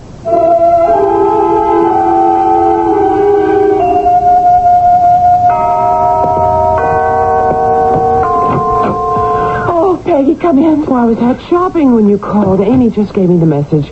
She said you sounded upset. Put it mildly. Peggy, have you received a call from anyone asking for me from my telephone number? No. Someone looking for you? Do you know a Mr. Corber? Harry Corber? No. Can't say I do. Well, he said he called you to get my number. And evidently he knows Mike Hendricks. Well, I never heard of a Harry Corber. Does Mike know him? I haven't asked Mike. Well, it's easy enough to find out. Just call him. Pick up the phone. Have you got his number? Yes, I've got it in the book. Well, call him. It's the craziest thing I ever heard of. But I haven't told you everything. He thinks, this Mr. Corber thinks... Wait a minute. Hello? Could I please speak to Mr. Hendricks? It's Judith Horton calling. He thinks he bought this house from me. What? Yes, 5 years ago. Well, he ought to be committed. Hello, Mike.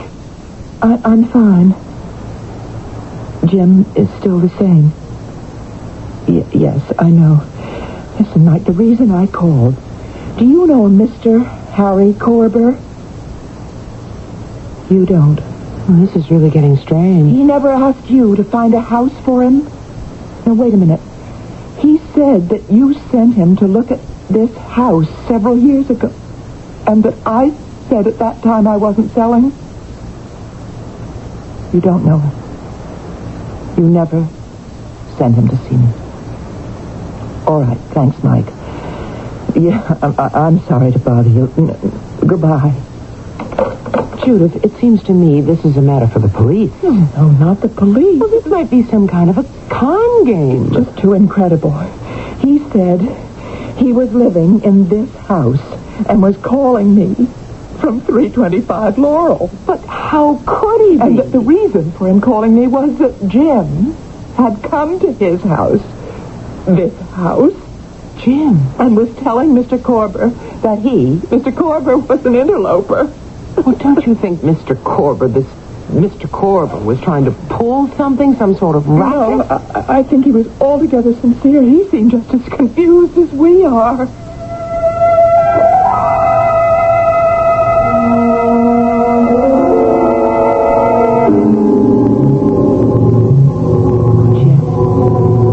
Jim, I'm so glad you're here. Are you all right, darling? When I got the call at the office that you were in the hospital... I told Mary Bendix to call you. What happened? I started to get pains around 11 o'clock. The baby? The baby's going to be all right? The baby? The baby's gone, darling. A little boy.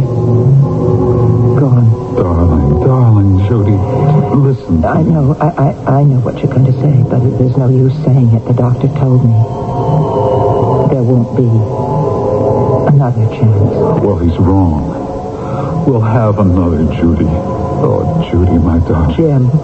Don't talk. Don't talk, just listen. I love you. Oh. And need you. Don't cry, Judy. Don't cry. Just think about how much we love and need each other. Oh, hold me. Hold me, Jim, and don't let me go.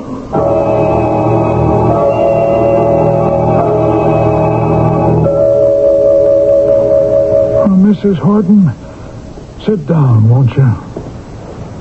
Thank you, Dr. Rollin. You wanted to see me? I wanted to tell you that I've changed my mind. Well, I think you've come to a very humane decision. I finally decided that Jim must be allowed to rest. I can't hold on to him anymore. I know that I must let him go. I appreciate how painful this is for you. Well, guess that's it. If you don't mind, I'd like to walk you to the door. No, that's not necessary. I'm all right. Don't worry. Well, that isn't my reason. I was going to ask you what you intend to do. Well, now that I'll be alone, you might have great difficulty in adjusting. I thought of staying on in the house, but I've been reconsidering. The real estate agent called me yesterday. It's the second time he's called me, and he said that someone was interested in buying the house. I said no the first time. Now you're going to sell? I suppose I will. You'll let me know? Yes. I want to make arrangements. Well, I'll give you ample time. It will be very simple, a simple ceremony. Will you come, Dr. Rollins? I'm sincerely honored that you've asked me.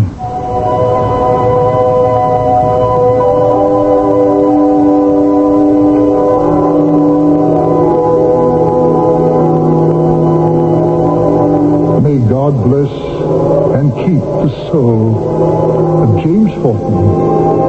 Amen. Goodbye, my darling. I'll never forget you. Never, ever, ever, ever, ever, ever, never, ever, ever, ever, ever, never, ever, ever, ever, ever, ever, ever.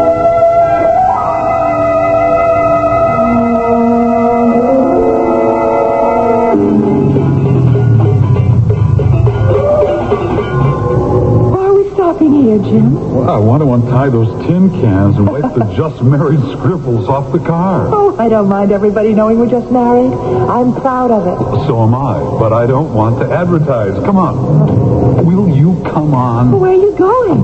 Well, to ask these people in the house here if they'll give me some water and a bucket to clean the car. We can't do that. Why not? They're very obliging people. But don't hang back. Now, come on. You know them? For sure. Known them a long time. Oh, you haven't. What's their name? Jim and Judy Horton. What? It's ours, Judy.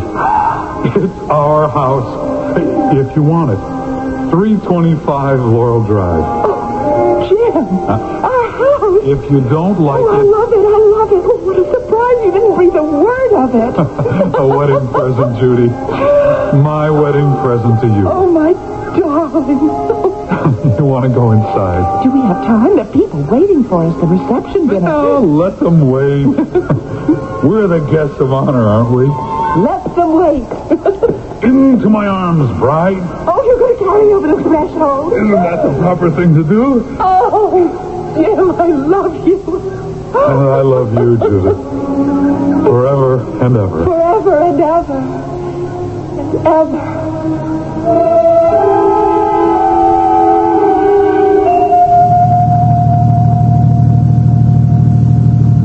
You won't have to wait for me, Peggy.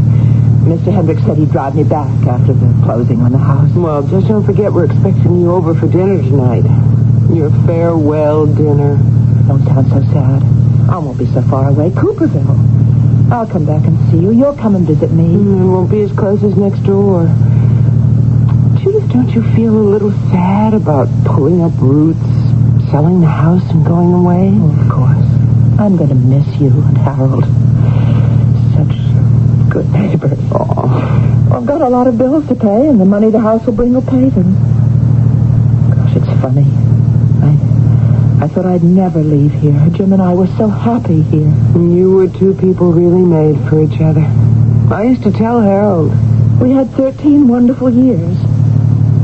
But he isn't really gone. He's with me now. In your memory? More than that. Jim is here. He's here. I've relived precious moments with him. Our life together is like an echo, repeating itself forever. I'll never be lonely. Jim will be at my side. Always.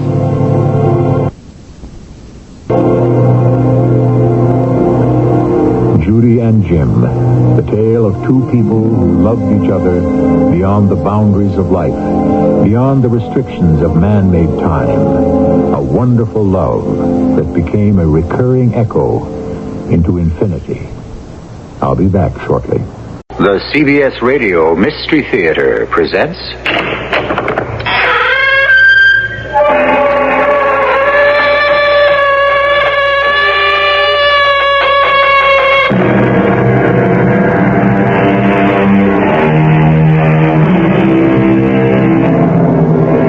Come in. Welcome. I'm E.G. Marshall. In the listing of the 7 deadly sins, the third one is usually envy. But envy has a sister, jealousy, so very like her twin, and yet in many ways so different. For jealousy is a very special sickness that lies between a man and a woman, and which since time immemorial has caused the death of love. No, Diane, you've got to lead them, like this.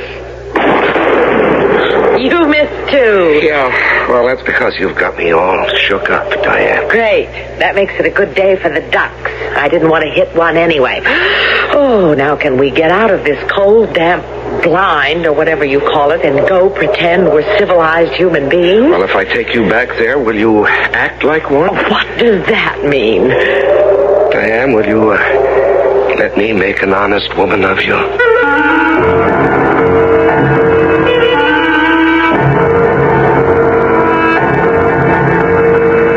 Our mystery drama, The Eighth Deadly Sin, was written especially for the Mystery Theater by Ian Martin and stars Patricia Elliott and Larry Haynes.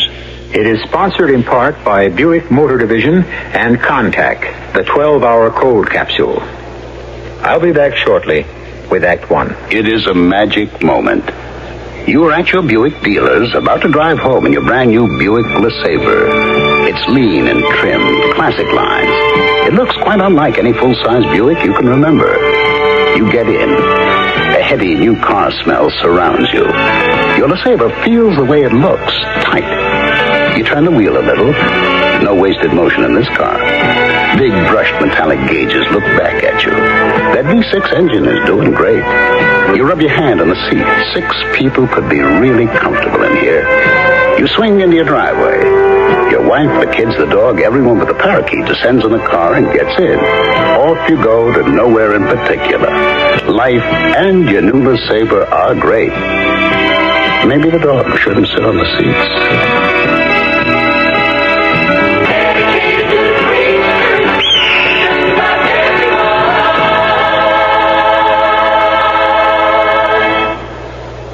Want to ride the road to adventure? Then tune in the General Mills Radio Adventure Theater this Saturday and Sunday. I'm Tom Bosley, your host, and here's a scene from one of this weekend's hour-long dramas. You and your children will surely enjoy it. You are both prisoners of war. What war? We don't even live on this planet. You lie. Honest, my buddy and I, we're space cadets on a survival test. Would you have us believe that you fell from the sky? Well, as a matter of fact, that's sort of what we did. A short scene to whet your appetite for this Saturday's General Mills Radio Adventure Theater. It's Survival Test, starring Jack Grimes and Russell Horton as 2 space cadets on a planet they thought was uninhabited. On Sunday, Christopher Tabori stars in Jason and the Golden Fleece, the tale of a young boy's quest for a throne. Enjoy them this Saturday and Sunday on the General Mills Radio Adventure Theater with host Tom Bosley over the station you're listening to now.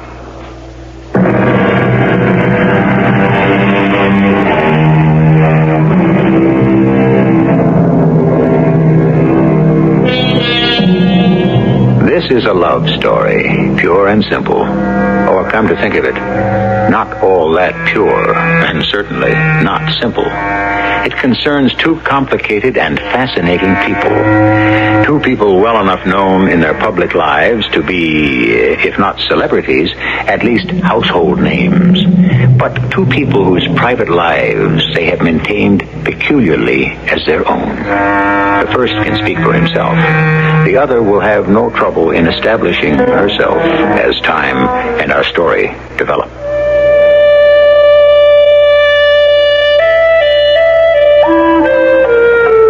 The name is Gary Winter.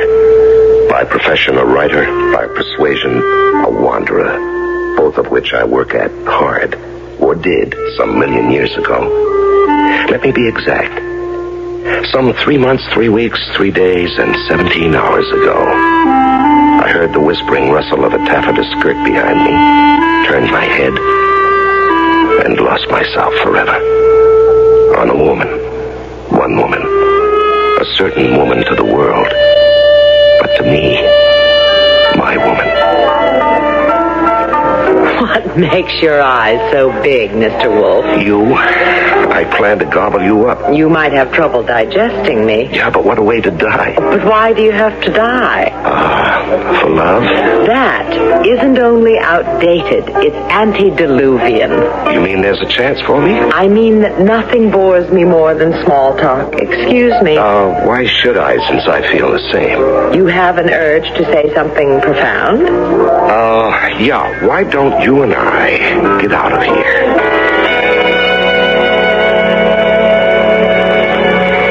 My name is Diane Summers. I suppose I'm hardly the most popular woman in America, either with women or with men. Oh, I'm still a successful movie star, but that may be the result of the hate-love syndrome. Men distrust me because they think I want to emasculate them. Women, because I don't conform. I'm too outspoken, and I haven't ever married. The press has built me in the image of women's lib. I don't mind that. I'm all for anything that liberates anyone, including women. But that is a philosophy, not a cause. I don't like straitjackets anywhere. I am a nonconformist. But I'm still a woman looking for a man that I haven't yet found. Or have I? Where are we headed for? Now, there is a monumental question I was just asking myself. I would have never thought of you as indecisive. Oh, I'm not, normally, but, you kind of scared the lymph out of me. The what? The lymph. One of the body's 3 most important fluids. Blood being the first. Right. But I don't scare that out of you. No, lady. You just make that boil. I make a lot of people's blood boil. Mostly for one reason. Just one reason for me. Excuse me. This is where we turn. Turn what? Into my garage. Maybe into a new world for us both. Where we are. Not alone anymore. That's the way it began, Gary and me. When we met, I knew who I was, or thought I did. I know Gary was sure. He knew who he was, as I had from the first time he spoke to me, the top byline in world coverage. Wherever the action was, that's where you'd find Gary Winter. And the man could write like a dream. There was no question we were made for each other, or to destroy each other. The only question was, which was it going to be? No, Diane. You've got to lead them like this. You missed too. Yeah. Now, that's because you have me all shook. Great. That makes it a good day for the ducks. I didn't want to hit one anyway. Oh, can we get out of this cold, damp blind, or whatever you call it, and go pretend we're civilized human beings? Well, if I take you back there, will you act like one? Why? Isn't it time we were married? Not really. Who says? You? You want to be married. No, I didn't say that. You didn't have to. Diane, I'm going away on this African story. And Lord knows when I'll be back, or if. You'll be back, lover. You are indestructible. Oh, no. I'm not indestructible. Nobody is when the bullet with your name on it finds you. No, I'd like to buy a little piece of immortality. We haven't much time left for that. I mean you, darling. That's all I need. Something to leave whatever is left over of me. I must say, this is the most lugubrious proposal I've ever listened to. Well, it would be if I really thought for a moment I wouldn't turn up again. Hey, listen. Would you like to go with me? Oh, sure. And break all the contracts I've already signed. Well, why do you have to be famous? Would you love me if I was obscure and ugly? No, that is not the point. It took me long enough to find you. I don't want to go a continent away not knowing whether or not by the time I get back I may have lost you again. Now we're down to basics. Well, why not us like anyone else? Maybe because I'm scared. I don't know if I'm ready. I'd ask an awful lot, Gary. I have an awful lot to give. But it doesn't make much sense for us right now. Maybe after you've finished covering your African story and I complete my picture in Italy, We've only known each other a month. Give us time before we make a commitment. I've already made mine. I'm not ready yet. If you'll ever be. Okay? If that's the way you want it. So, Gary went to Africa and I went to Rome. It wasn't exactly a goodbye, just slow death. There were some letters at first, and then they petered out. Like our affair. Perhaps just as well. So I finished the picture and accepted a 2-week engagement at the Café Louvois in Monte Carlo, where I could sing sad songs and have a love affair safely with every man. While I tried to wipe Gary Winter from my mind.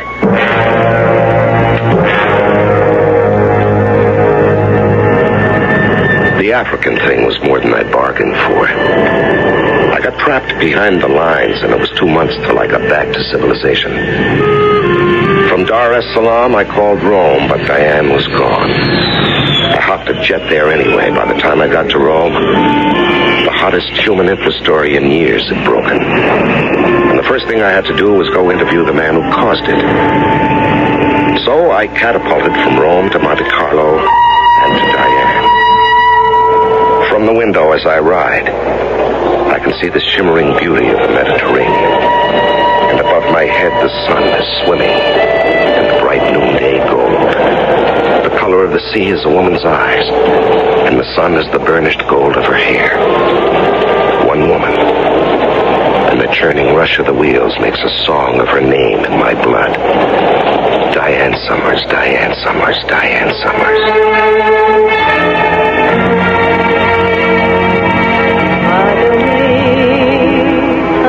And tonight I'm sitting at the bar at the Casino Louvois in Monte Carlo, listening to Diane sing. Suddenly I can't bear to share her with the entranced crowd. I leave my drink untouched and thread my way through the tables and backstage.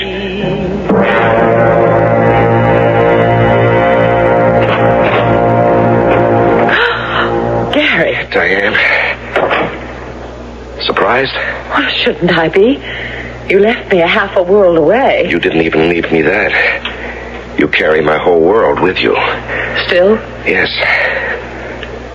Diane, why did you run away from here? I didn't run away. I finished the picture. You were in the heart of deepest Africa. I had an offer to sing at the casino. A fabulous offer, I might add. Why not? I like it better than Las Vegas. And you did stop writing. Well, the mail service in the African bush is lousy. Oh, my darling. Gary, aren't you going to kiss me? I don't know. What's wrong? Nothing. Everything. No, for 24 hours. Ever since I heard your name again and found out where you were, I've waited for this very moment. A schoolboy at his first exam, an explosion about to happen. And now it's here. Yes, Gary. It's here. It's real. It's happened. Oh, Gary, how long can you keep a girl waiting? This long. I think perhaps I want to sit down. Me too. You know, as soon as I got back to civilization, I called you in Rome. No answer from your apartment. I tried to reach the producer, the set. Nothing. Well, the movie was all locked up and in the can. You know how everyone disappears once it's over? Yes, I know. I called my paper in the States. They said they'd track you down. But first, there was this assignment they wanted me to cover as long as I was in Italy. And once I talked to the guy, I didn't have to find you anymore. He told me where you were. Diane, were you trying to hide from me? Hardly. With my name in lights 3 feet high in front of the casino. Well, why didn't you leave word for me? I just didn't think of it. I see. Why did you stop writing? Because I thought you had. You sure? What else? Another man. Or men. Oh, now that's childish. Well, I'd still like the answer. Why do you always have to question everything? Because I'm a writer, maybe. Why do you hate answers? Maybe because I'm a woman. Or because you have a guilty conscience. Guilty? Guilty of what? Because there was another man, at least one. Where did you get that information? Now, why should I hide anything from you? In jail, beloved. Jail? Yes, in a way, you put me there. In search of a man who today is front-page news all over Italy. A man named Francesco Coretti. Francesco?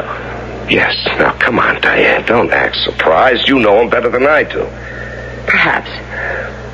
Diane, tell me, what happened here in Monte Carlo between... Oh, Gary, really? Do you always have to probe?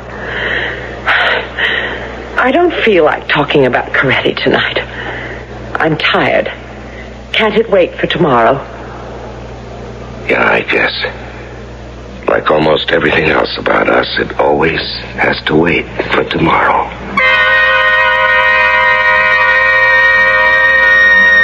So there it was again. In the brightest moment of reunion, the flaw revealed, the wound open, the thing that stands between Gary and me always. Trust, belief, whatever you want to call it. The basis of any commitment, because every woman's instinct told me that what had passed between Francesco Coretti and me, he could never understand.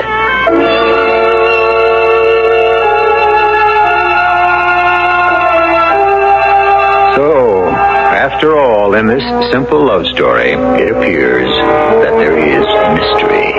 And why not? For after all, what mysteries are deeper and more complex than those that lie buried in the human heart? I shall return shortly with Act 2.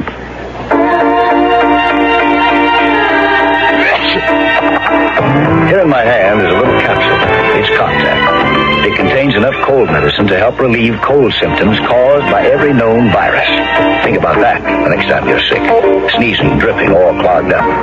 Then let us help you with real medicine, like Contact. We're number one in the whole world. Give your cold to Contact. Real medicine for real cold. Take only as directed. How does your laxative work? Many brand name laxatives contain ingredients that expand in your stomach. That's how they work. We know a medicine that works differently. It's in the X-Lax pill. Overnight, the X-Lax pill gently stimulates your system's own regular rhythm. Stimulates your system for relief in the morning. No surprises, just relief in the morning. That's the X-Lax pill. Try it tonight with confidence. For occasional use only as directed. X-Lax pills.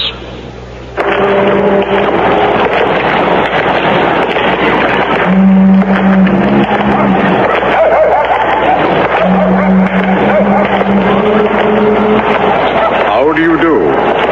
And now, a tale of what happened when last I walked these streets. Oh, dear. Oh, dear. Oh, what's the matter? May I help you, madam? I'm the man from the Better Business Bureau, helping consumers with their problems. Maybe you have one. Maybe you can help me. I have so many bills. I don't know how to pay them. I'm afraid to answer the phone. What am I going to do? Now, don't be afraid of the phone. Use it.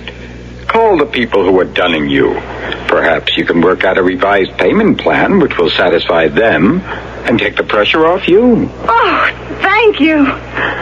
Now, can you give me some money for a phone call? And that's the way it was.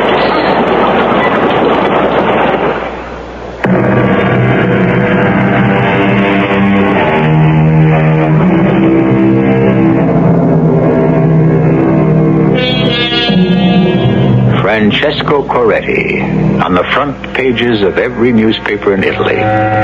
If I told you that he is the idol of every flower girl, teenager, middle-aged matron, to say nothing of a large cross-section of the male population, what would you guess? An Italian Elton John? And a Tuscan John Denver? None of these. What makes him a national headline? We'll have to go back to our story for that, and Diane Summers. It is morning now, and Gary and I ride sun-drenched in a fiacre, while a sleepy driver and a resigned horse draws us up along the heights above the Mediterranean.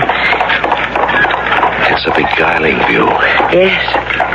And you are a beguiling woman. Am I? Now, no false modesty, please. You know what you are. I'm the one who doesn't quite know. Can't you take anything at face value, Gary? I don't know. I'd like to know more about Francesco Coretti and you. Didn't he tell you? Some. I'd like to know the rest. Must you know a woman's every secret, Gary? Yours. Would you? Really? My sordid affair with Francesco? Very well.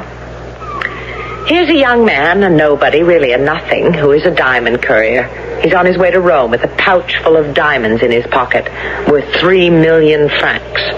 He also has an idea, or an obsession, or call it what you will, in his head, that he has a system to break the roulette wheel. So, he stops in Monte Carlo.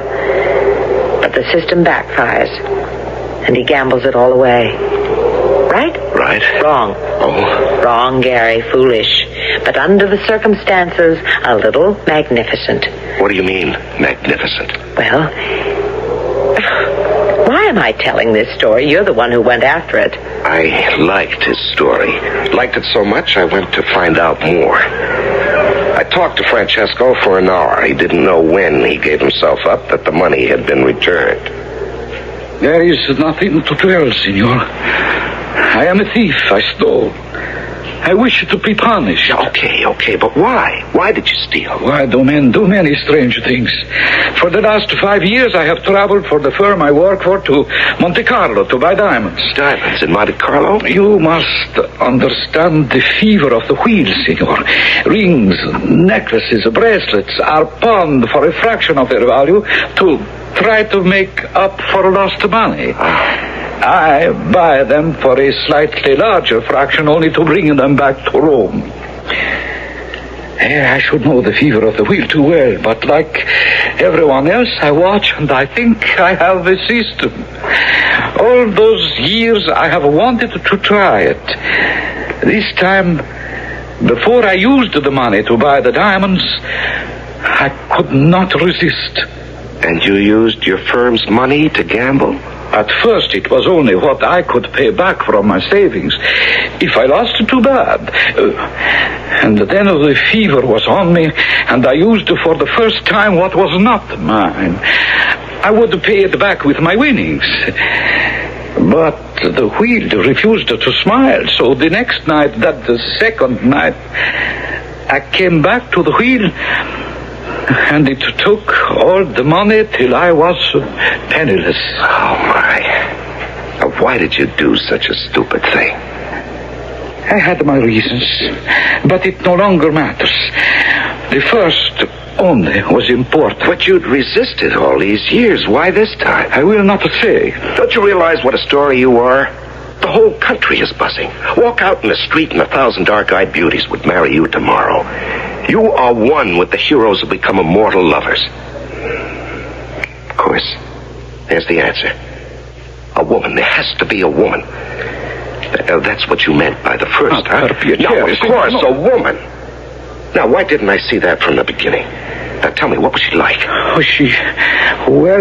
Come on now, just between us, Francesco. You want to talk about her? What was she like, huh? Oh, senor, how could I say? Have you been in the north of Italy where our women are blonde and their skin shines as if it had been washed in the sunlight? You take all of those women, distill one who is the essence, and they would be drab compared to... I can remember her scent, sharp and yet sweet as the lemon trees which cling to the hills where I come from. I remember it faint and not to be forgot. This was such a woman.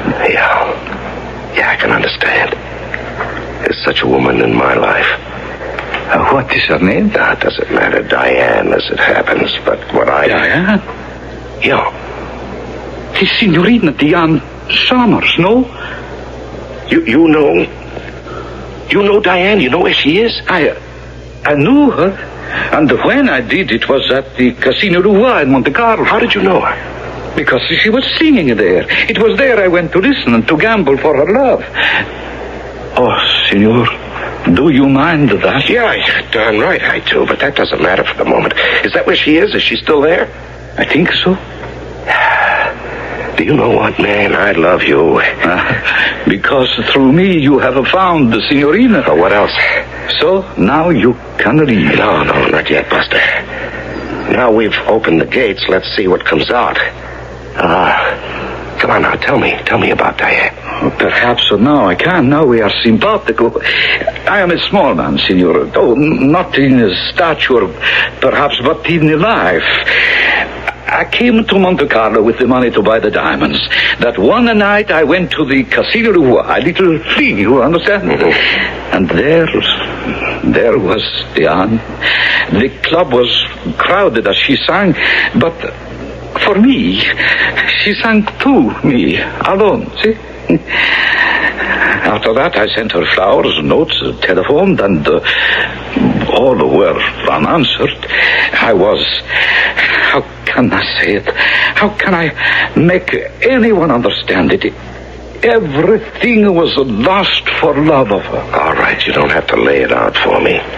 So, when I could not seem to win her, all the time the wheel was spinning, saying, win with me, as you know you can, win with me, and you can have anything you want, even her, Francesco, even her. I should have been concentrating on the game, but somehow I was more conscious that far off she was talking to the owner of the casino, Bragiotto. And I felt that she was talking only of me. It's an intense pleasure to have you here at the gaming room, Signorina. I'm happy to please you, Signor Bragiotto. Always. I wish that were as sincere as it sounds. But it is. After all, you are my employer. Which gives me special privilege. Of course. No. You're making fun of me. All right, I deserve it. I am clumsy with words. I could wish that our relationship were more, intimate. You mean you would like it if we were friends? Yeah. And on that basis... Good. Then as one friend to another, I am interested in the young man who has been losing so heavily these past few days. The one at the center table. Yeah. His name is Coretti, I believe. Non importante. Rich? He has money. And of course, that is all you care about him. What would you, Signorina? It's my business. The money. Is it his own? That, Signorina, is his business. What else did I expect you to say? Sorry. He seems to have lost again. He's leaving the table. Yes, for the balcony. Excuse me, but perhaps I'd better... Let me take over for you and make the gesture of friendship, Signor Bragiotto. They say that misery loves company. You always win. At the table, perhaps, at games of chance. I think what I need is a breath of fresh air. Excuse me? Signor. Huh? What? It's a long way down to the railway tracks, Signor Coretti. You know me? But, Signorina Summers... You know me? No, you. Mia Carissima, no, you. Then call me Diane. Diane. And your name? Francesco. The mist is very heavy tonight. So heavy one would think you could not see. Ah, yes, there they are. The railroad tracks. Far down. Are you in such a hurry to catch a train, Francesco? I was in a hurry to escape. From yourself? Yes, if you wish it, from myself. That's not the way. The only way, when life, honor, hope, everything is gone. I don't think so. A man can always hope. For what? Fulfillment.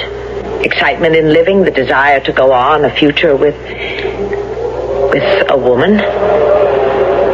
A woman? Do you mean, can I, you? Why not? If you wish it. It could be me. But Diane... Francesco.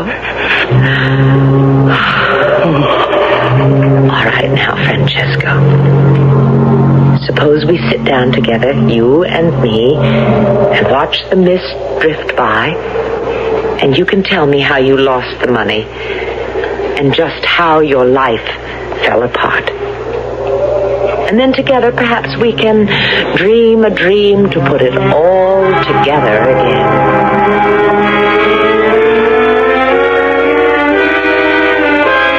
And suddenly, I had to pour out my whole sad story, and she listened and smiled softly and washed away my tears as tenderly as only my mother did a long time ago.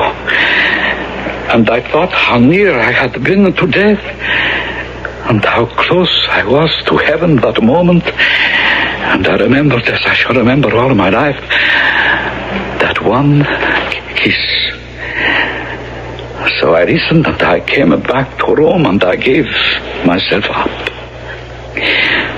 Today, I am a very important personality because I insist on being punished. No, I am not worth that. But she, Sanctissima. Signor Coretti, I don't know what to say. You think, she's really in love with you? Signor Winter, that is a miracle in which no man would dare to believe. Diane, was it you who returned the money for him? Of course, my beloved inquiring reporter. I was the culprit. I returned the money. But why? Why? Oh, perhaps a little for love. Love? Oh, come on, Diane. You can't be telling me that you could love this nobody, this idiotic male Elsie Dinsmore. A nobody, yes. Idiotic, of course. But oh, what a romantic gesture he made. What woman could resist him? Maybe it was just a maternal instinct. Tell me, just how did you bring off this really impossible trick? Trick? Yeah. How did you create 3 million francs out of midair and return the money that was stolen? Ah, that was easy. Remember Gino? Who? A man, darling. They do have their uses every now and then. No, we are not going to meet all the men in Diane's life. There are limits of time and space. But we are heading for the answer to some questions, and perhaps some answers that Gary would prefer not to have, if you'll rejoin me shortly for Act 3. Right now, Goodyear is cutting the deck and dealing. It's your chance to get a super low price on a Goodyear lube job and oil change. Here's the deal. Get a complete chassis lubrication and an oil change with up to 5 quarts of 10W30 oil for $4.88 at your nearby Goodyear service stores. Come on in. Goodyear. It's the only game in town. Operating room number 3. The patient, a world-famous millionaire. The operation, open heart surgery. The chances of survival, 50-50. Until... We're holding this patient for ransom. Unless we get $10 million, we'll kill him. Right here on the operating table. The Hostage Heart. Gerald Green's supercharged thriller about the deadliest ransom game ever played. The Hostage Heart. Now, an Avon paperback. Yeah, it's a good feeling, a good feeling. Yes, it's a good feeling, a good feeling.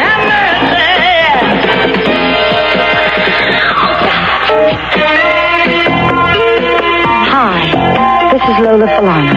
You know, the minimum wage is $2.30 an hour for most non-farm workers. If you're not being paid the minimum wage and you think you should be, then call the nearest wage and hour office today.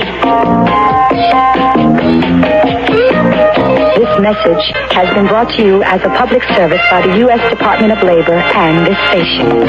Hey, 'cause it's a good feeling, a real good feeling, getting satisfaction every day. Yeah, it's a good feeling.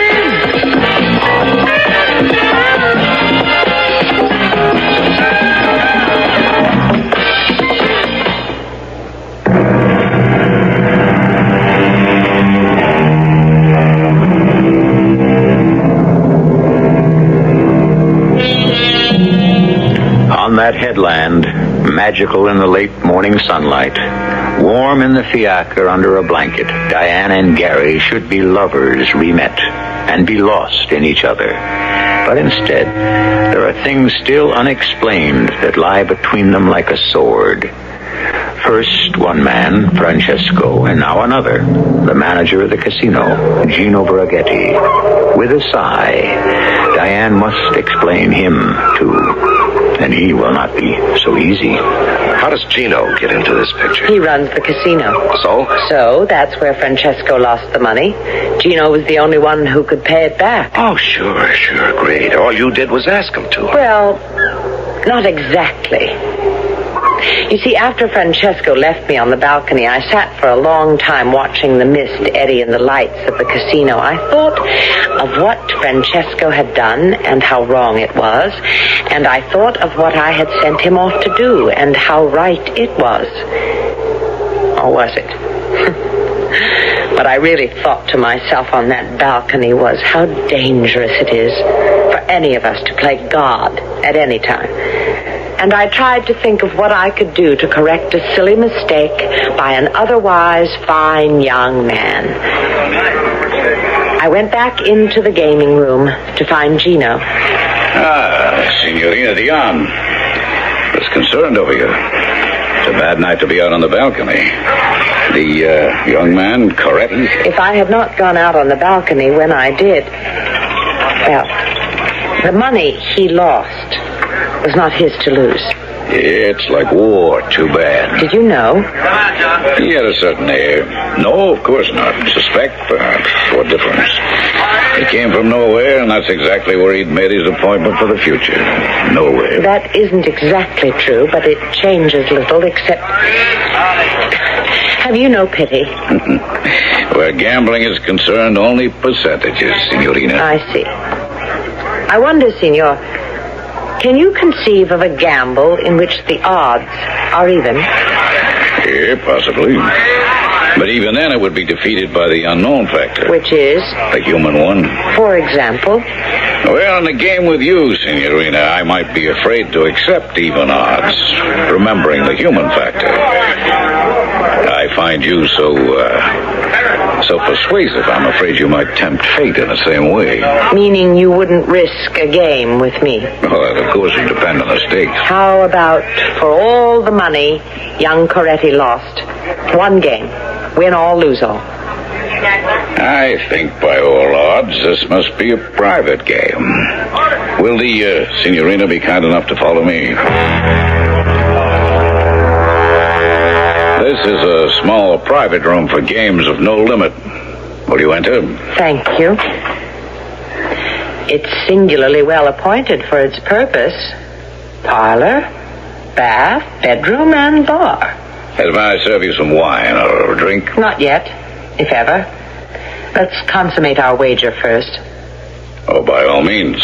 As you see, the apartment has other basic functions. A green base table, bright lights. What's your preference, Signorina, for our wager? Chemin de fer, piquet, Pantheon? As long as I'm American, I'll ride with the dice. Not the best odds. Or the horse. 21 would favor you more. I'll stick with the dice. As you prefer. And while we're speaking of odds, Diana. Oh, I beg your pardon? Think nothing of it. What's a name between friends?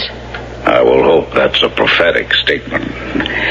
We were discussing an even game, but I'll try to better those odds for you. The dice are yours. You're most gracious, Signor.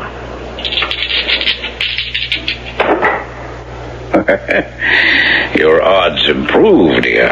5 and a 3. Beyond question. 8 is your point. Allow me? No. I handle my own dice. Take your hand off mine. There's one question first. If I lose, I can pay. Can you? I think you can trust me, Signor. I always pay my debts.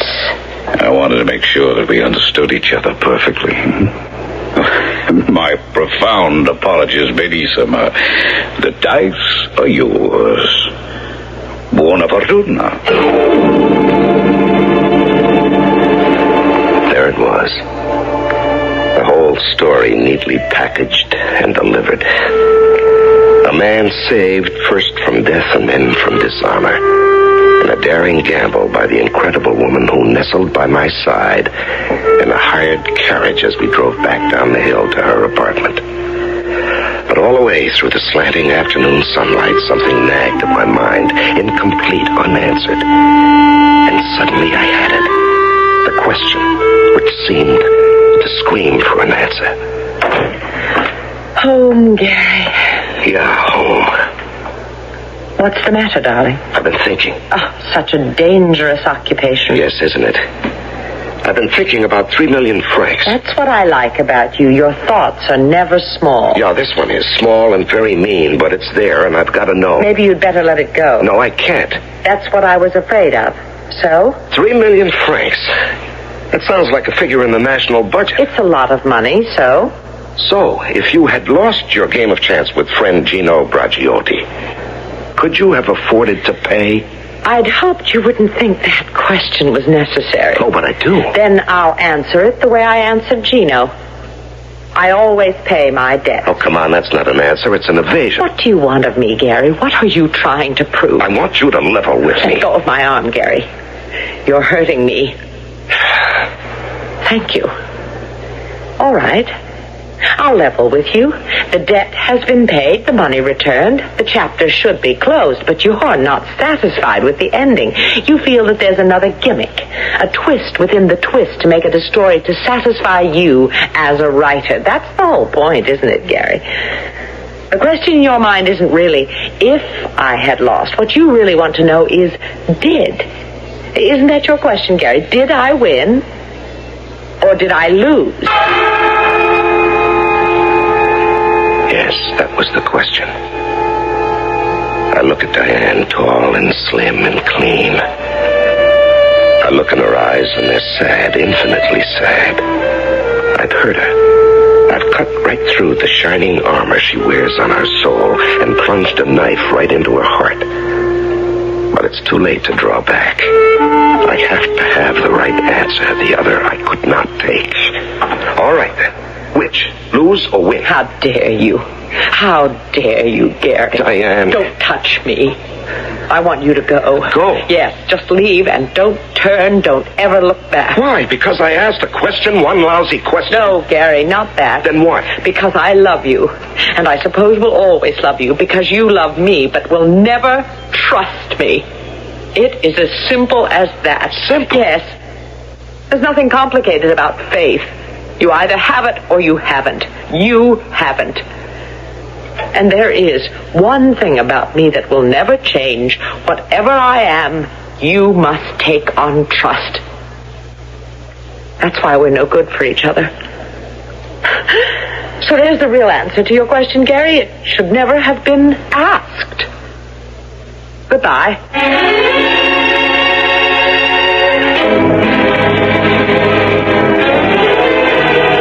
Where does an animal run when it's hurt? I had to drown the pieces of a dream. In the bottom of every glass, Diane's eyes hurt and accusing. In the mirrors behind the bartenders, 1,000 memories. In the smoke that fogged each bar, a picture of Diane. I stood up so suddenly that the bar stool went crashing to the floor. I didn't notice it, or the startled people, or the grim-faced bartender bearing down on me. Because suddenly I had faith again, because I knew. In the cab to the casino, it was all clear. Sure, I knew how Diane threw money around, was always broke, but there were always her jewels. I mean, who thinks of a woman wearing tens of thousands of dollars worth of jewelry? But Diane did. What you looked at wasn't fake. Like everything else about her, it was real. But she wasn't at the casino. I ran through the streets to her apartment, my newfound faith bright and shining, a gift to bring her. The rooms were deserted. Even her perfume was beginning to fade. Just one thing was there, a note on the rug inside the door. I thought it was for me, and so I opened it. But listen to Diane. Last night I gambled and lost. The stakes were high, but on my side meant little. It was only money.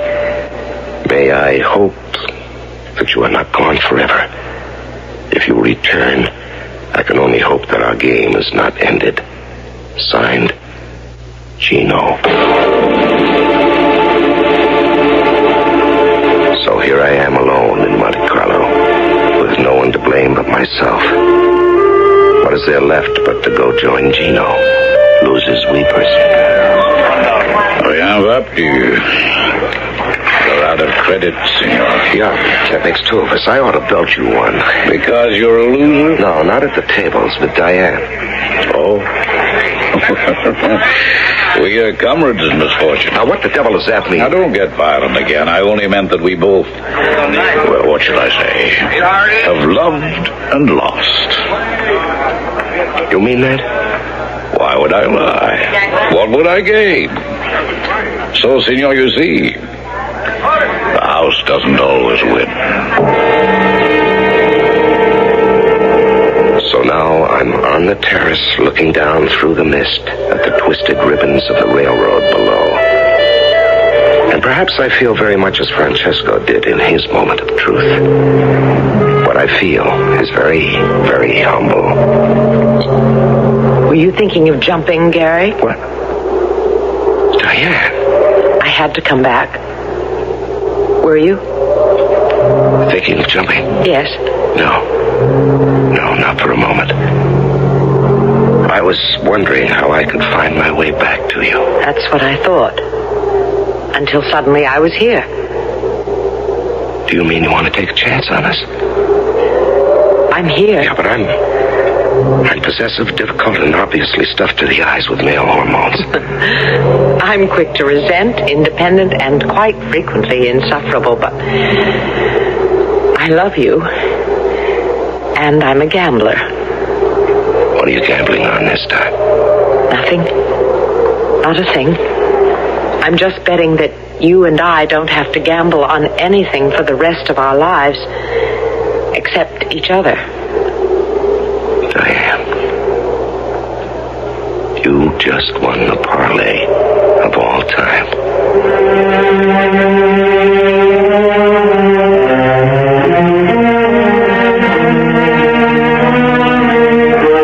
There are many ways this story could have ended.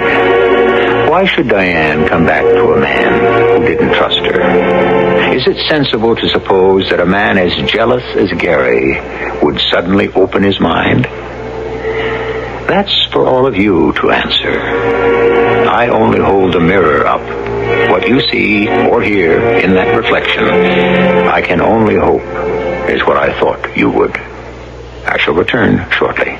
We know a mover who knows about moving. We're going to a new hometown. He cares about the treasures he's packing. With Allied Van Lines, we're safe and sound. Allied Van Lines, our people care. More families choose us to get them there. Moving with Allied Van Lines, the most trusted in the world. I'm Jack Shang, president of Allied Van Lines. I want you to know that all of the people at Allied have made a personal commitment to make your move go smoothly. Our moving counselors, packers, van foremen, and agents are proud that more families choose Allied than any other mover. They're dedicated and committed to doing the best possible job for you. Allied Van Lines, our people care. More families choose us to get them there. Moving with Allied Van Lines, the most trusted in the world. See the yellow pages for the Allied Van Lines agent near you. Hey there, it's spring. It's time to put on a happy yard. And the best way to do that is with big savings on lawn and garden tools from True Temper. Swing into spring and summer, put on a happy yard. True Temper's got your number. It's really not that hard. If it's time to prune the plantings around your home, get the True Temper Rocket Pruner. It has a natural cutting angle that reduces wrist fatigue and cuts quickly. For a cleanup, the True Temper 5 Seasons plastic rake will whisk your lawn and garden area clean of leaves and debris. These and other True Temper tools are on sale now. We'll save you lots of money. Save on the very best. Just so it's bright and sunny, True Temper does the rest. And here's to a great spring, the True Temper way. Put on a happy yard. your two-temper dealer soon for special spring savings.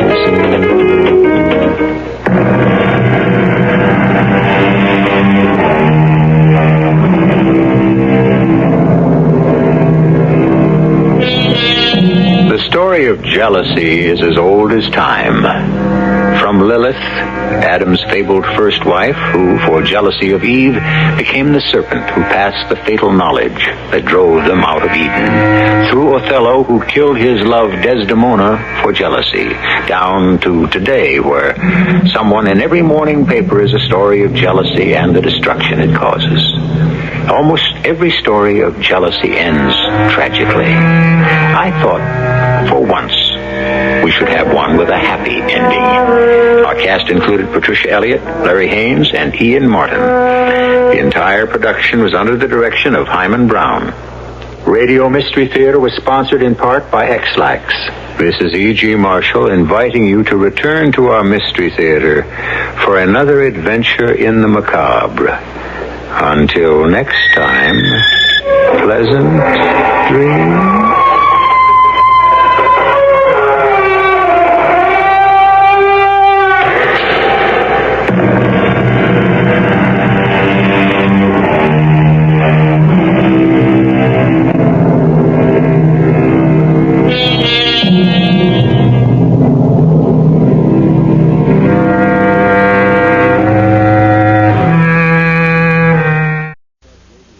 CBS Radio Mystery Theater presents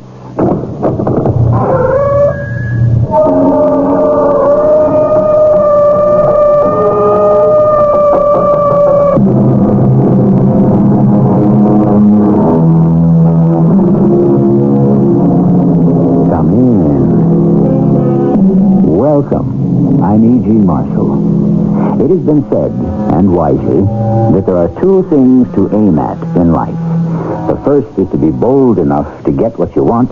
The second is to be smart enough to know how to enjoy it. Of course, most of us have this basic problem. Do we really know what we want? Or do we only think we do? Are you going to stay here? Will they let me? They? The ones who run this place.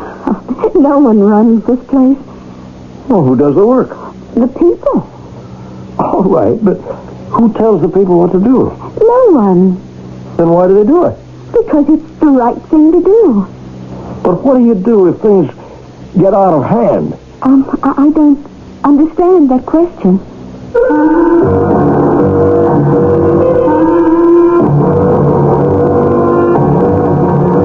Our mystery drama, Our Own Jailer, was written especially for the Mystery Theater by Sam Dan and stars John Beal. I'll do that shortly with Act One.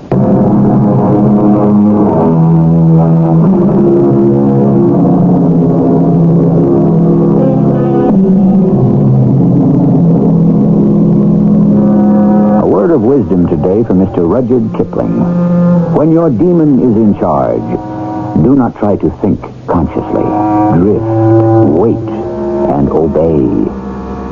When the demon is in charge, that demon which resides deep within each of us, that hidden, mysterious, unknowable spirit that constantly spurs, excites, and provokes us to do we know not what, to go we know not where, to find we know not whom.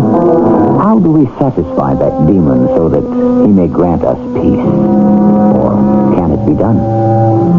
Well, the young lawyer is somewhat upset. It's his first murder case, indeed his first case of any consequence, and he isn't getting very much help from his client. Why did you kill him? Kill who? Mr. Gordon. I keep telling you why. No, you don't. You don't tell me anything. He wouldn't let me go back to Marla. Who's Marla? You wouldn't understand. You could explain it. You wouldn't believe it. Look, your name is Howard Spurlow. I know my name. You are about to be tried for murder. I know that, too. I'm the attorney appointed to defend you. We've been through all this. Why don't you let me alone? You have to have a defense. Why? Why did you kill him? It doesn't matter. It does matter. Premeditated murder, first degree, puts you in jail for life. I don't care. You don't care now. Wait. This state of shock you're in will wear off. You'll care. I wish you'd let me alone. On the other hand, second degree or manslaughter or lesser charges, you could get a maximum of 10 years. Maybe as low as 3 or 4. Tell me, why did you kill him? Why don't you let me alone? He keeps saying Mr. Gordon wouldn't let him go back to Marla. Did you know her, Mrs. Spurlow? Did I know any of them? Did I know any of the tramps he ran around with? Obviously, Marla must have been important to him. She certainly was. More important than his wife. Mrs. Spurlow, you are his wife. And what I'm trying to find out is... What was I? Just somebody to clean the house, raise the kids, cook. I was the one who had to handle the money. Please, Mrs. Spurlow... Not that he ever brought home any real money. Mrs. Spurlow, are you sure there were other women? How could there not be other women? Well, that doesn't quite answer the question. There must have been other women. I'm only asking. How do you know? No, a woman knows. But you've never seen him with another woman. I didn't have to. But you have no evidence of another woman? What evidence do I need? A man leaves the house after supper every night. Where are you going, I ask. Out, he answers. He comes home after midnight. And you're trying to tell me it isn't other women. Mr. Arthur Davis, attorney at law, it reads on the card. Hey, what can I do for you, Mr. Davis? I represent Howard Spurlow. Poor Howard. Did he spend much of his time here in your bar, Mr. Downey? I would say he spent all of his time here. That is the time he can spare from his work and his sleep. What kind of a man would you say Howard Spurlow is? I tell you this in strictest confidence, Mr. Davis, and you must keep my secret. I don't know what kind of man he is. Well, how's that possible? He spent so much of his time here. Bartenders are supposed to be keen students of character, Mr. Davis, but that isn't true. We never see the real character. People who spend their time in saloons are seeking a new identity. Do you follow this? I'm not sure. Sheep come in here and pretend to be wolves. But you know they're only sheep. Yes, but I don't know what kind of sheep. Oh, your glass is empty here. Oh, thank you. Now, the murder, it took place in here. Yes, it did. Well, how did it happen? Well, they were down at the far end of the bar, you see. They were talking as usual. Well, what do you mean by as usual? Well, you see, for months, each of them would come in here. Howard Spurlow and this, Mr. Gordon. Yes, that's right. Well, what did you know about Mr. Gordon? Oh, he was a quiet gentleman, about 60 maybe. He would come in at about 9 of an evening, drink and chat amiably with Howard Spurlow until about midnight, and then each would go his separate way. What would they talk about? Art. Howard Spurlow is an artist, you know. Oh, yes. What is called a commercial artist. He draws labels for tomato cans and the like. Well, they appeared to be very friendly? Oh, yes. Did they have an argument that night? They would have an argument every night. Everybody argues in this place. That's what it's for. What did Spurlow and Mr. Gordon argue about on this particular night? Oh, I don't know, Mr. Davis. I suppose art as usual. Yes. And then, all of a sudden, there was a pistol in Spurlow's hand. And before anyone could realize it, he had fired at Mr. Gordon, and Mr. Gordon fell dead to the floor. Just like that. And Howard wouldn't say why he killed him? No, he wouldn't say why he killed him. I asked. I said, Howard, my boy, what have you done this deed for? And he just placed the pistol down on the bar and said, you'd better call the police. Mr. Downey, would you know who Marla is? Marla? Yeah, have you ever heard that name? Marla, no. Did he ever talk about other women? Oh, he wasn't that kind. How can you say that? Mr. Davis, if he were of the type that pursued women other than his wife, why would he spend all his time in a saloon? Your glass is empty. Your trial begins tomorrow, Mr. Spurlow. Now, please, listen to what I'm saying. I'm listening. Tomorrow, we go into the courtroom. I have no defense. Neither have I. If only you would tell me why you killed him, I would have a motive. If only you would tell me who Marla is, I would have an insight. If only... Oh, you're 1,000 miles away again. If only I could get you to realize... If only. What does he want? What do they all want? I killed Jeremy Gordon in front of 16 witnesses. The thing is beyond dispute. Punish me, execute me, incarcerate me. It doesn't matter. Nothing matters anymore. Tell me why you killed him. Tell me who Marla is. And if I told you, would you believe me? Would you understand? Nobody could hope to understand what happened the night I met Jeremy Gordon for the first time. Is this place taken? Oh, I don't think so. Well, what'll it be tonight, Mr. Gordon? Do you have Bach? One Bach coming up. You okay, Howard? Oh, I'm fine. Maybe you two gentlemen ought to know one another. Mr. Gordon, this is Mr. Spurlow. He's an artist. Mr. Spurlow, this is Mr. Gordon. He's a poet. Well, I'm not really an artist. You were saying, Mr. Spurlow? I'm not really an artist. Just, a commercial artist. I do lettering, layout, that kind of thing. Well, I'm not a poet either. I teach at community college. I have classes in poetry. Do you write any? No. Why not? Oh, the time for that is gone. The time? Can't you write poetry at any time? No. Only when the blood is racing. Oh. Well, it's been nice talking to you. You didn't care for that remark. Why? I didn't say I did. Poetry is not for the old. Well, many poets wrote when they were old. But they didn't write the way they did when they were young. Well, perhaps not. But they still wrote beautifully. But they wrote a different kind of poetry. It belongs to the mind, not the heart. Only the young can write with passion and fire. I'm not sure I would agree. It's a physiological thing. As I said, it has to do with how the blood races when you're young. That's when I should have written. When I was young. Why didn't you? I didn't listen to the muses. The muses? Those mythical goddesses of creativity who inspire us. Assuming they exist. So why didn't you listen to them? Because I was too busy listening to other voices.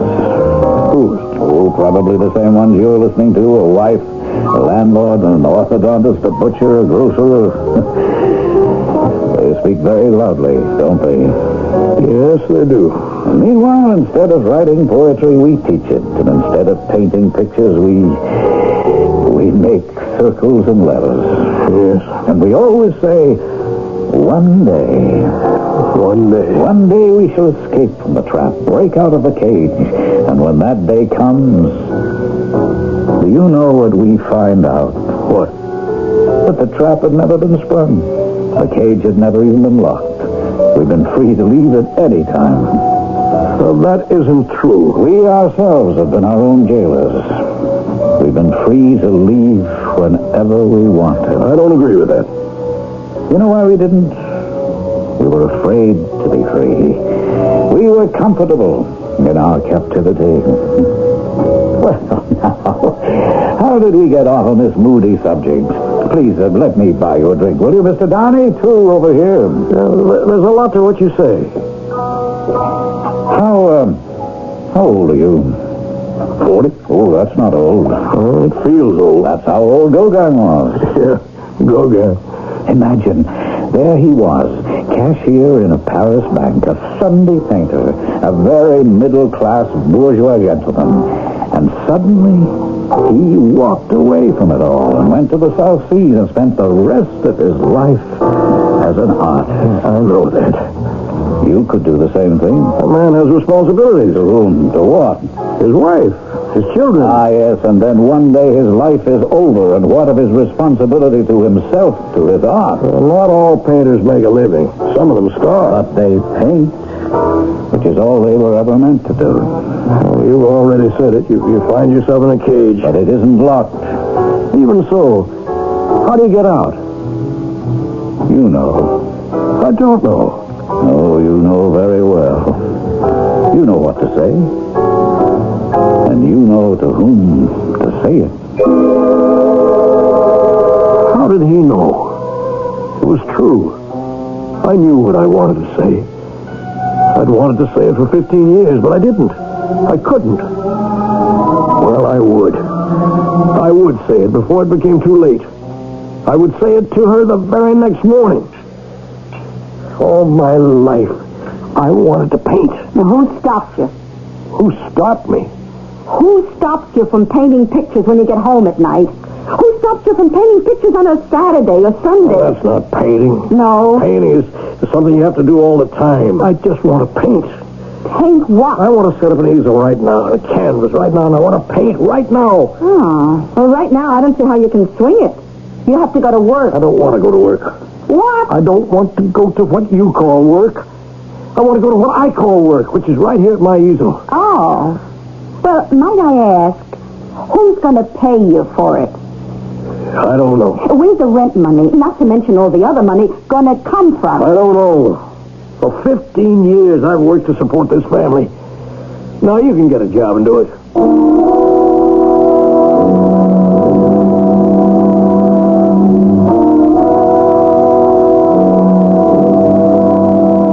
Well, here you are, having a quiet, peaceful breakfast with your husband of 15 years, who has been a quiet and peaceful person. And without warning, out of nowhere, he makes an announcement that will change your life. I'm not so sure we'll have a quiet and peaceful second act.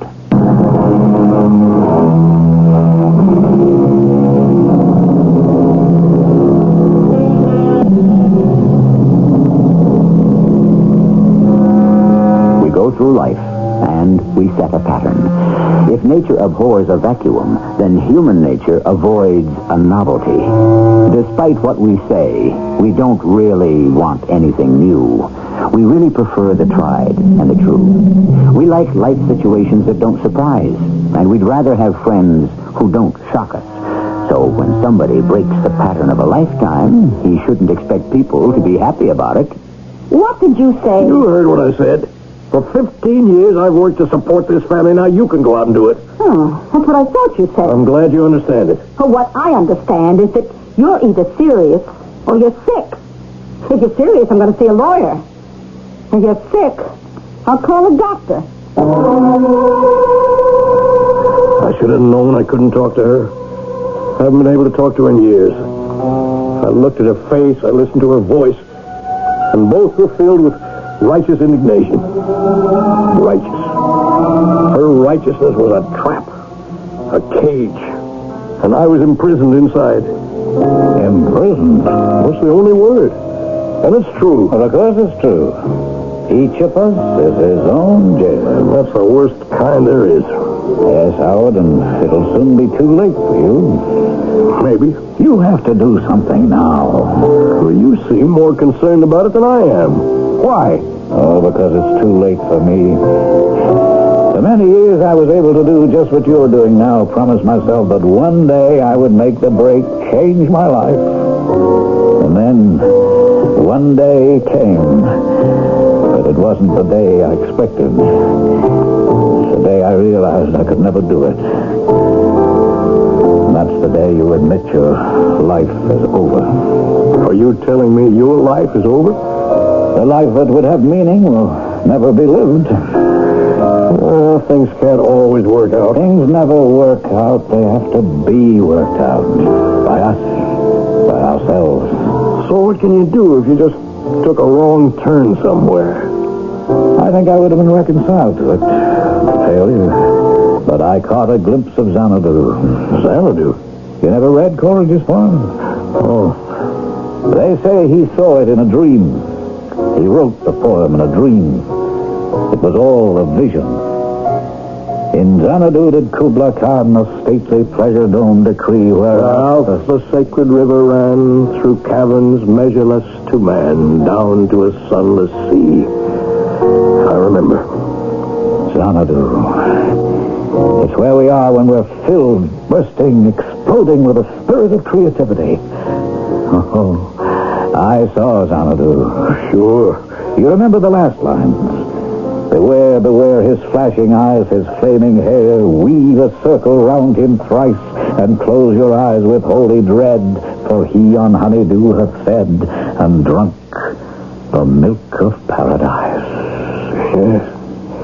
Yes, I remember. And do you know who he is, the one the poet calls he? No. An artist, Howard. Any artist who has suddenly been embraced by the muses. Have you ever known that feeling? You said you saw Xanadu. What is it? Where is it? Oh, I don't know what it is exactly. But I know where it is. Or I know where you can see it. Show me. Neither of us said another word. We walked out of the saloon. We got into his car, and he started to drive. We headed north, out of the city into the foothills, and finally into the mountains. I don't know where we went, but we kept climbing. Then, finally, we came to a place where there was no more road. We left the car, and we walked to the very top of the mountain. You can see the whole city from here. Yes, but what city is it? What city? It's not... It's not the city we know, is it? It's daylight. It's daylight in that city. It's always daylight there. But this is nighttime. It's always nighttime here. It's Xanadu. Mr. Gordon, it's Xanadu. Yes? I'm going down there. No, wait. For what? No, consider it. Aren't you the one who keeps telling me to do it? Yes, but... What about what? Perhaps I'm wrong. Perhaps you don't have the courage. No, it's more than courage. It's what? I don't know. Maybe it's what you have to have. What you have to be. A damsel with a dulcimer in a vision once I saw. Listen. There she is. I see her. Now, wait. Isn't that what I've been doing all my life, waiting? Before you go, be sure... Be sure of what? Now, don't try to stop me. You're jealous because it's too late for you, but it's not too late for me. I could only hear the music. I could only see the girl who was playing it. She had long black hair and flashing black eyes. She wore a long, pretty white dress, and she was sitting on a marble bench in a beautiful garden. Hello? Oh, please don't stop playing. But I've come to the end of the song. Well, then begin another one. My name is Marla. Marla, well, that's very pretty. And so are you. What's your name? Howard Spurlow. Oh, welcome to Xanadu. Xanadu. And to think it's just down from the mountain. What mountain? There. Well, there was a mountain over there, just before. Are you going to stay here? Will they let me? They? I mean, the people who run this place. Oh, no one runs this place. Well, then how do things get done? Oh, what things are you talking about? Well, things, you know. This beautiful garden. Who tends this beautiful garden? And food. Who grows the food? And the dress you're wearing, who made it? Who sells it? Oh, so many questions. Are there answers? Of course. People. Well, that's just my point. Who tells these people what to do? Well, nobody tells anybody what to do. And why do they do it? Because it's right. The man who cultivates this garden, for instance. Yes. Well, why does he do it? Because he's better at it than anyone else. Well, suppose he says one day, I don't want to do this anymore. I want to paint pictures. But he can't paint pictures. Who told him? Well, no one had to tell him. He knows it himself. What do you do? I make music. Oh. Do you make a living at it? What's that? Do they pay you? Oh, why should anyone pay me? Don't they pay the fellow who cultivates the garden? The one who made your dress? Well, why should they be paid? Well, because... Do you mean people around here work for nothing? Oh, no. Everyone works to fulfill himself, to satisfy his need for creativity. Well, who decides who gets what? I don't understand. How did you get this dress, for instance? Oh, I asked someone to make it for me. And that's all? Sometimes, perhaps, he may wish to hear some music for an hour or so, and then I shall play for him. What do you do? I paint. An artist? I always wanted an artist. What do you mean you always wanted an artist? Especially one that was young. I'm not exactly that young. Are you living with anyone? Well, Would you like to live with me? She took my hand, and we started to walk. We came to a street, a shining street. It was filled with people, everyone dressed in white robes. Everyone except me. Still, no one took any notice of what was surely my strange clothes. Then we came to a place that looked like a large store. There were all kinds of things inside. She introduced me to a very tall man with very white hair. Older, this is Howard. I'm happy to know you, Howard. Howard is an artist. Then he will want an easel, canvas, paints, brushes. Yes, everything, but I can't pay for anything just yet. Pay? I tried to explain. No one pays. Actually, everyone does pay. You will bring me a painting. I think I understand.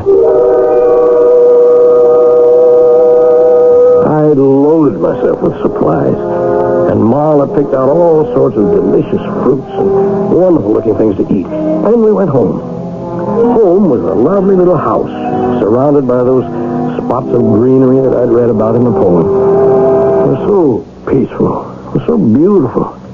The next morning, I set up my easel. I couldn't wait to get started. You begin early. Yes. What shall you paint? Oh, the trees, the river. Oh, I like that. And I like you. Do you? Really? Yes. The moment I saw you, I knew I would like you. Do you like me? Yes, very much. Tell me, Marla, is this a dream? Is what a dream? Yes, all of this place here. Well, how can it be a dream? Where do you come from? Where? Were you born here? Oh, no. No one is born here. Everyone must come from someplace. I came here because the only thing I ever wanted to do was make music. It was the only time I was ever happy. Then where do you come from? You must come from somewhere. Yes. Well, where? I don't know. How can you not know? I don't remember. How is that possible? You can only be here because you were very unhappy somewhere else. Unhappy and unfulfilled. Shall I play for you? Yes, I'd like that. Marla? Yes? The two of us. Are you saying that we can spend the rest of our lives painting pictures, playing music, and making love? Yes. Are you sure there isn't a catch to it somewhere?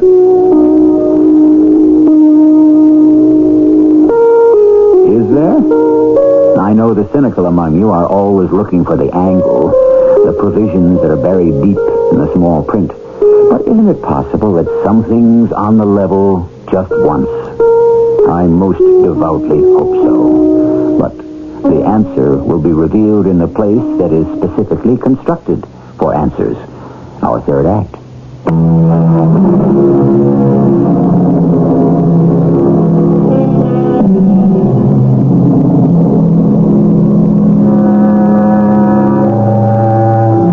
Let's look at it this way. According to the Bible, mankind began in the Garden of Eden, or paradise, or utopia. It amounts to the same thing. And the simple fact is that man and woman just couldn't appreciate a good thing. So they simply threw it away. Ever since, we've been trying to get back in. We've been trying to build toward another paradise or utopia. Assuming we can establish one, who is to say we simply won't throw it away this time, too? Oh, it's beautiful. Beautiful. I never knew I could paint like this. That is, I hoped I could, but this is the first time I... Oh, everyone will love it. Are you sure? Darling, obviously it's a masterpiece. What's going to happen to it? You owe it to Older for the supplies. Then what will he do with it? I don't know. He'll trade it to someone for something. And yet it's a masterpiece. Oh, of course. On a canvas, say $4. the easels, 25. The paints, the brushes, everything doesn't come to more than $50. All right, say 60. Darling, what are you talking about? I'm talking about a masterpiece. And all I'll be getting for it is $60. Not even in cash. But A masterpiece. And Alder could give it away for 2 pounds of pork chops. Why should that matter? You don't understand. Well, what matters is that everyone who sees the painting will want to have it. It will go from hand to hand, making so many people happy. Well, it's a masterpiece. You said so yourself. Of course. $60 for a masterpiece. Oh, what are $60? Oh, skip it. I don't know what that means either. But I do know you're unhappy. Let's just forget it. But there's no reason to be unhappy. All the time you were painting, you were filled with such joy. Just the act of doing it, you'd think that's payment enough. Well, you don't understand, Marla. And the payment never ends. It continues for as long as you live. Every time someone sees it, is moved by it, loves it, wants it, you are paid again. And again, and again. She was right. We brought the painting to Alder's. He loved it. Everybody loved it. I don't know who bought it or what he gave, but everybody was talking about it. And it was going from hand to hand, and everybody complimented me. They said that I was truly a great artist, and I knew it. I felt it. But why wasn't I happy? I had my work. I had a beautiful woman who absolutely adored me. Howard? Oh? Howard? Oh. Yes, what? Darling, you were just sitting there, staring at the canvas.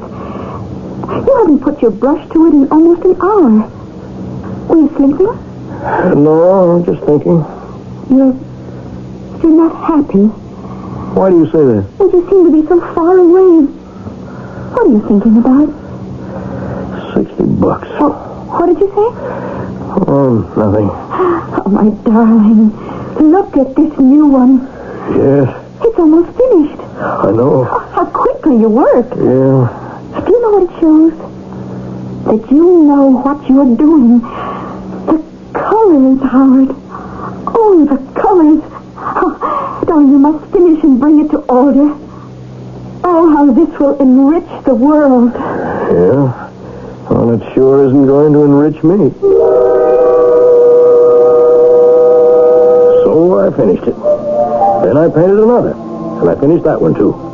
Oh, my brain was whirling with ideas. I was constantly making notes and sketching. Oh, there were so many things I wanted to do. I was overwhelmed with the sheer joy of creation. But there were those times when I wasn't creating, when I wasn't painting, and I wasn't very joyful. What was the matter with me? Oh, please, tell me, Howard. I've told you so many times. Oh, please, don't be angry with me. These paintings are worth thousands, don't you understand? But, my darling, what would you do with those thousands? Oh, I could buy whatever I wanted. But you can have whatever you want now. It's not the same thing. Why?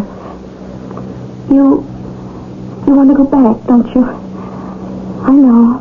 I remember when I first came here, I wanted to go back also. Look, I'm not saying that every one of us wants to find Xanadu. And when we find it, we want to leave it. Do you want to know why?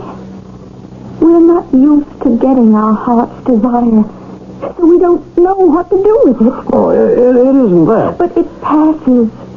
We lose ourselves in our work and in our joy. Well, the truth is that I have responsibilities. I had them too. Marla, I must tell you, I have a wife and children. I know that.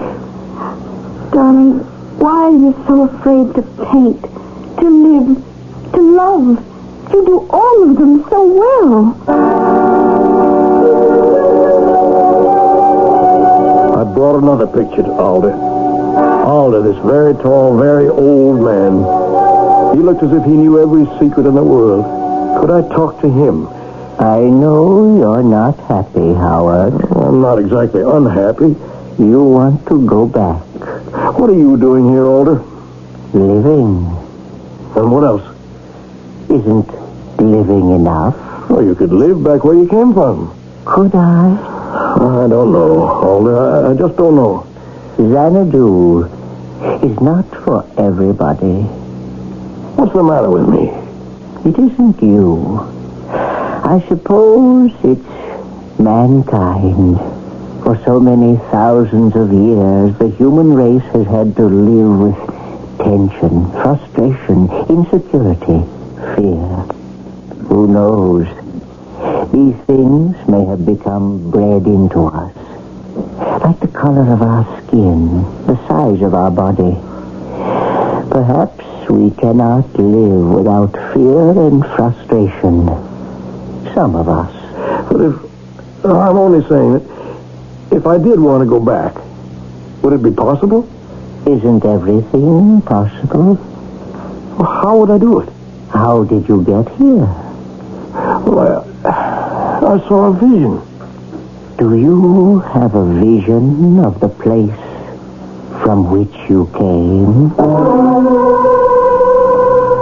A vision of the place from which I came. Yes. The apartment where I lived with Anna and the children. Suddenly I saw Anna in a new light. She wasn't mean or ill-tempered. She was just a woman who had become sour with disappointment. She'd had to work too hard because I didn't work hard enough.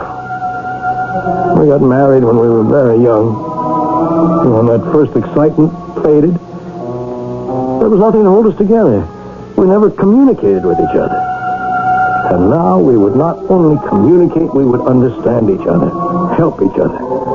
Yes, it would be different, so different. I could see the difference. I could see a new Anna, a new life for us both. I could see it. Anna. Where have you been? Oh, Anna, listen, it was marvelous. You just up and take off without so much as a buy your leave. I had the cops looking for you. Where were you? In Xanadu. And where's that? I don't know. Oh, don't pull that. You won't get away with it. I have such a great new insight. Huh? What's her name? I saw it all so clearly. We let the early magic fade. Who is she? I was always afraid to paint scared. Are you going to tell me? Frightened to make the commitment.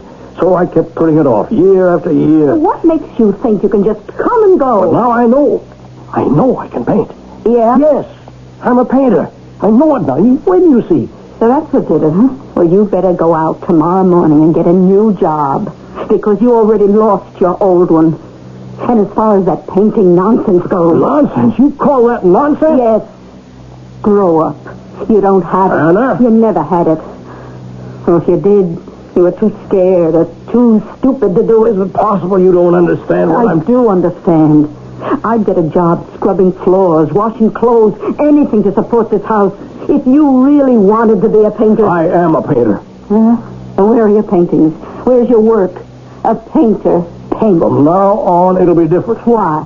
You'll still be scared to compete, to face the judgment of the world.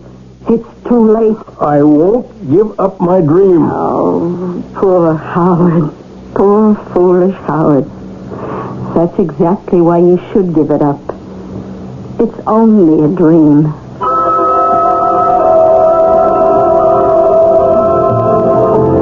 Mr. Gordon? What? Why, it's Howard. Look, Mr. Downey, it's Howard. You have to help me, Mr. Gordon. Oh, you can always count on my help, but first tell me what happened to you that night. What happened? I don't remember very much. Of course, we were both a couple of sheets to the wind. Listen, Mr. Gordon. Well, we must have been. As I recall, we drove up to some mountain and started to recite that poem by Coleridge. Please. Kubla Khan. And the next thing I remember is you shouting, "I see it, I see it." And you just ran down the hill. That was the very last I saw of you till this very moment. Whatever did happen to you? I saw it, Mr. Gordon. I saw it. What? Xanadu. Xanadu? I not only saw it, I entered it. I lived there. I worked there. And I met a girl there. Oh, now, just wait a minute, Howard. Like a fool, I left it. But I want to go back. I must go back. You sure it wasn't a dream? No, don't start that. It was real. Well, it couldn't be real. It wasn't even real to Coleridge. It was real to me. And I have to go back. Back to Xanadu and back to Marla. Now, please listen. No one in this world will keep me from Marla. Just show me where that hill was. The hill? The hill, the mountain, whatever it was we climbed. On the other side was Xanadu. On the other side was an illusion, a dream. I want to go back to Marla. Back to Xanadu. But there's no such person and no such place. Don't say that. I have to say it, Howard. It's the truth. It's a lie. You say that again, I'll kill you. Now, wait a minute, Howard. Don't... Please, Mr. Gordon, take me back to the hill. I don't know what hill you mean. You're lying. I said I'd kill you. But I don't know. You don't believe what I told you. But... Tyler, that's a gun. I want to go back to Marla. Oh, where's the hill? I don't know. I don't... Hey, drop that guy! Call an ambulance! Right away! What have you done, man? Why did you shoot him? You'd better call the police.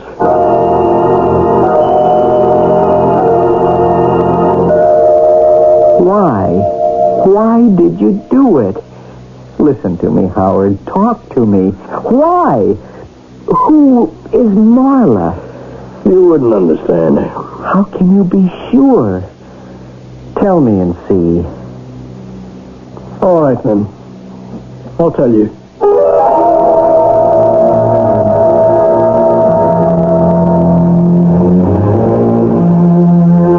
And he told him. I don't know if his attorney believed him, but it was the only defense he could plead, and he presented it in court.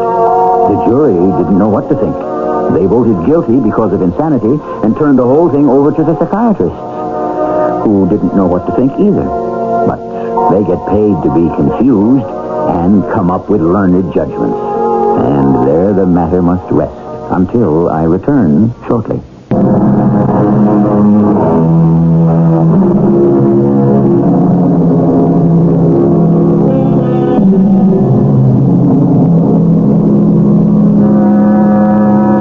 Was it that said, after a while, the chains of slavery no longer chafe?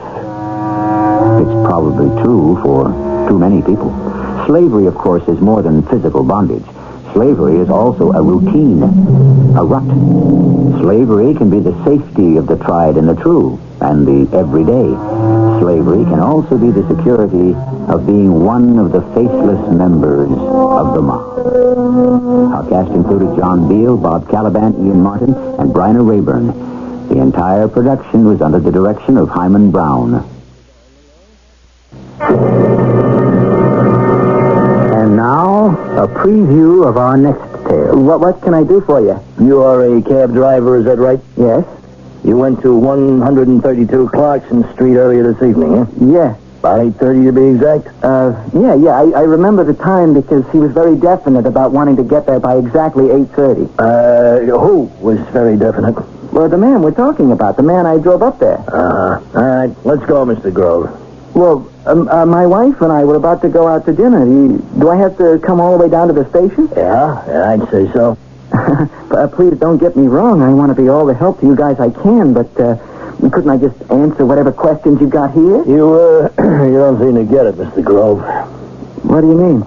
A guy was killed at 132 Clarkson Street tonight, and we're taking you into custody on suspicion of first-degree murder.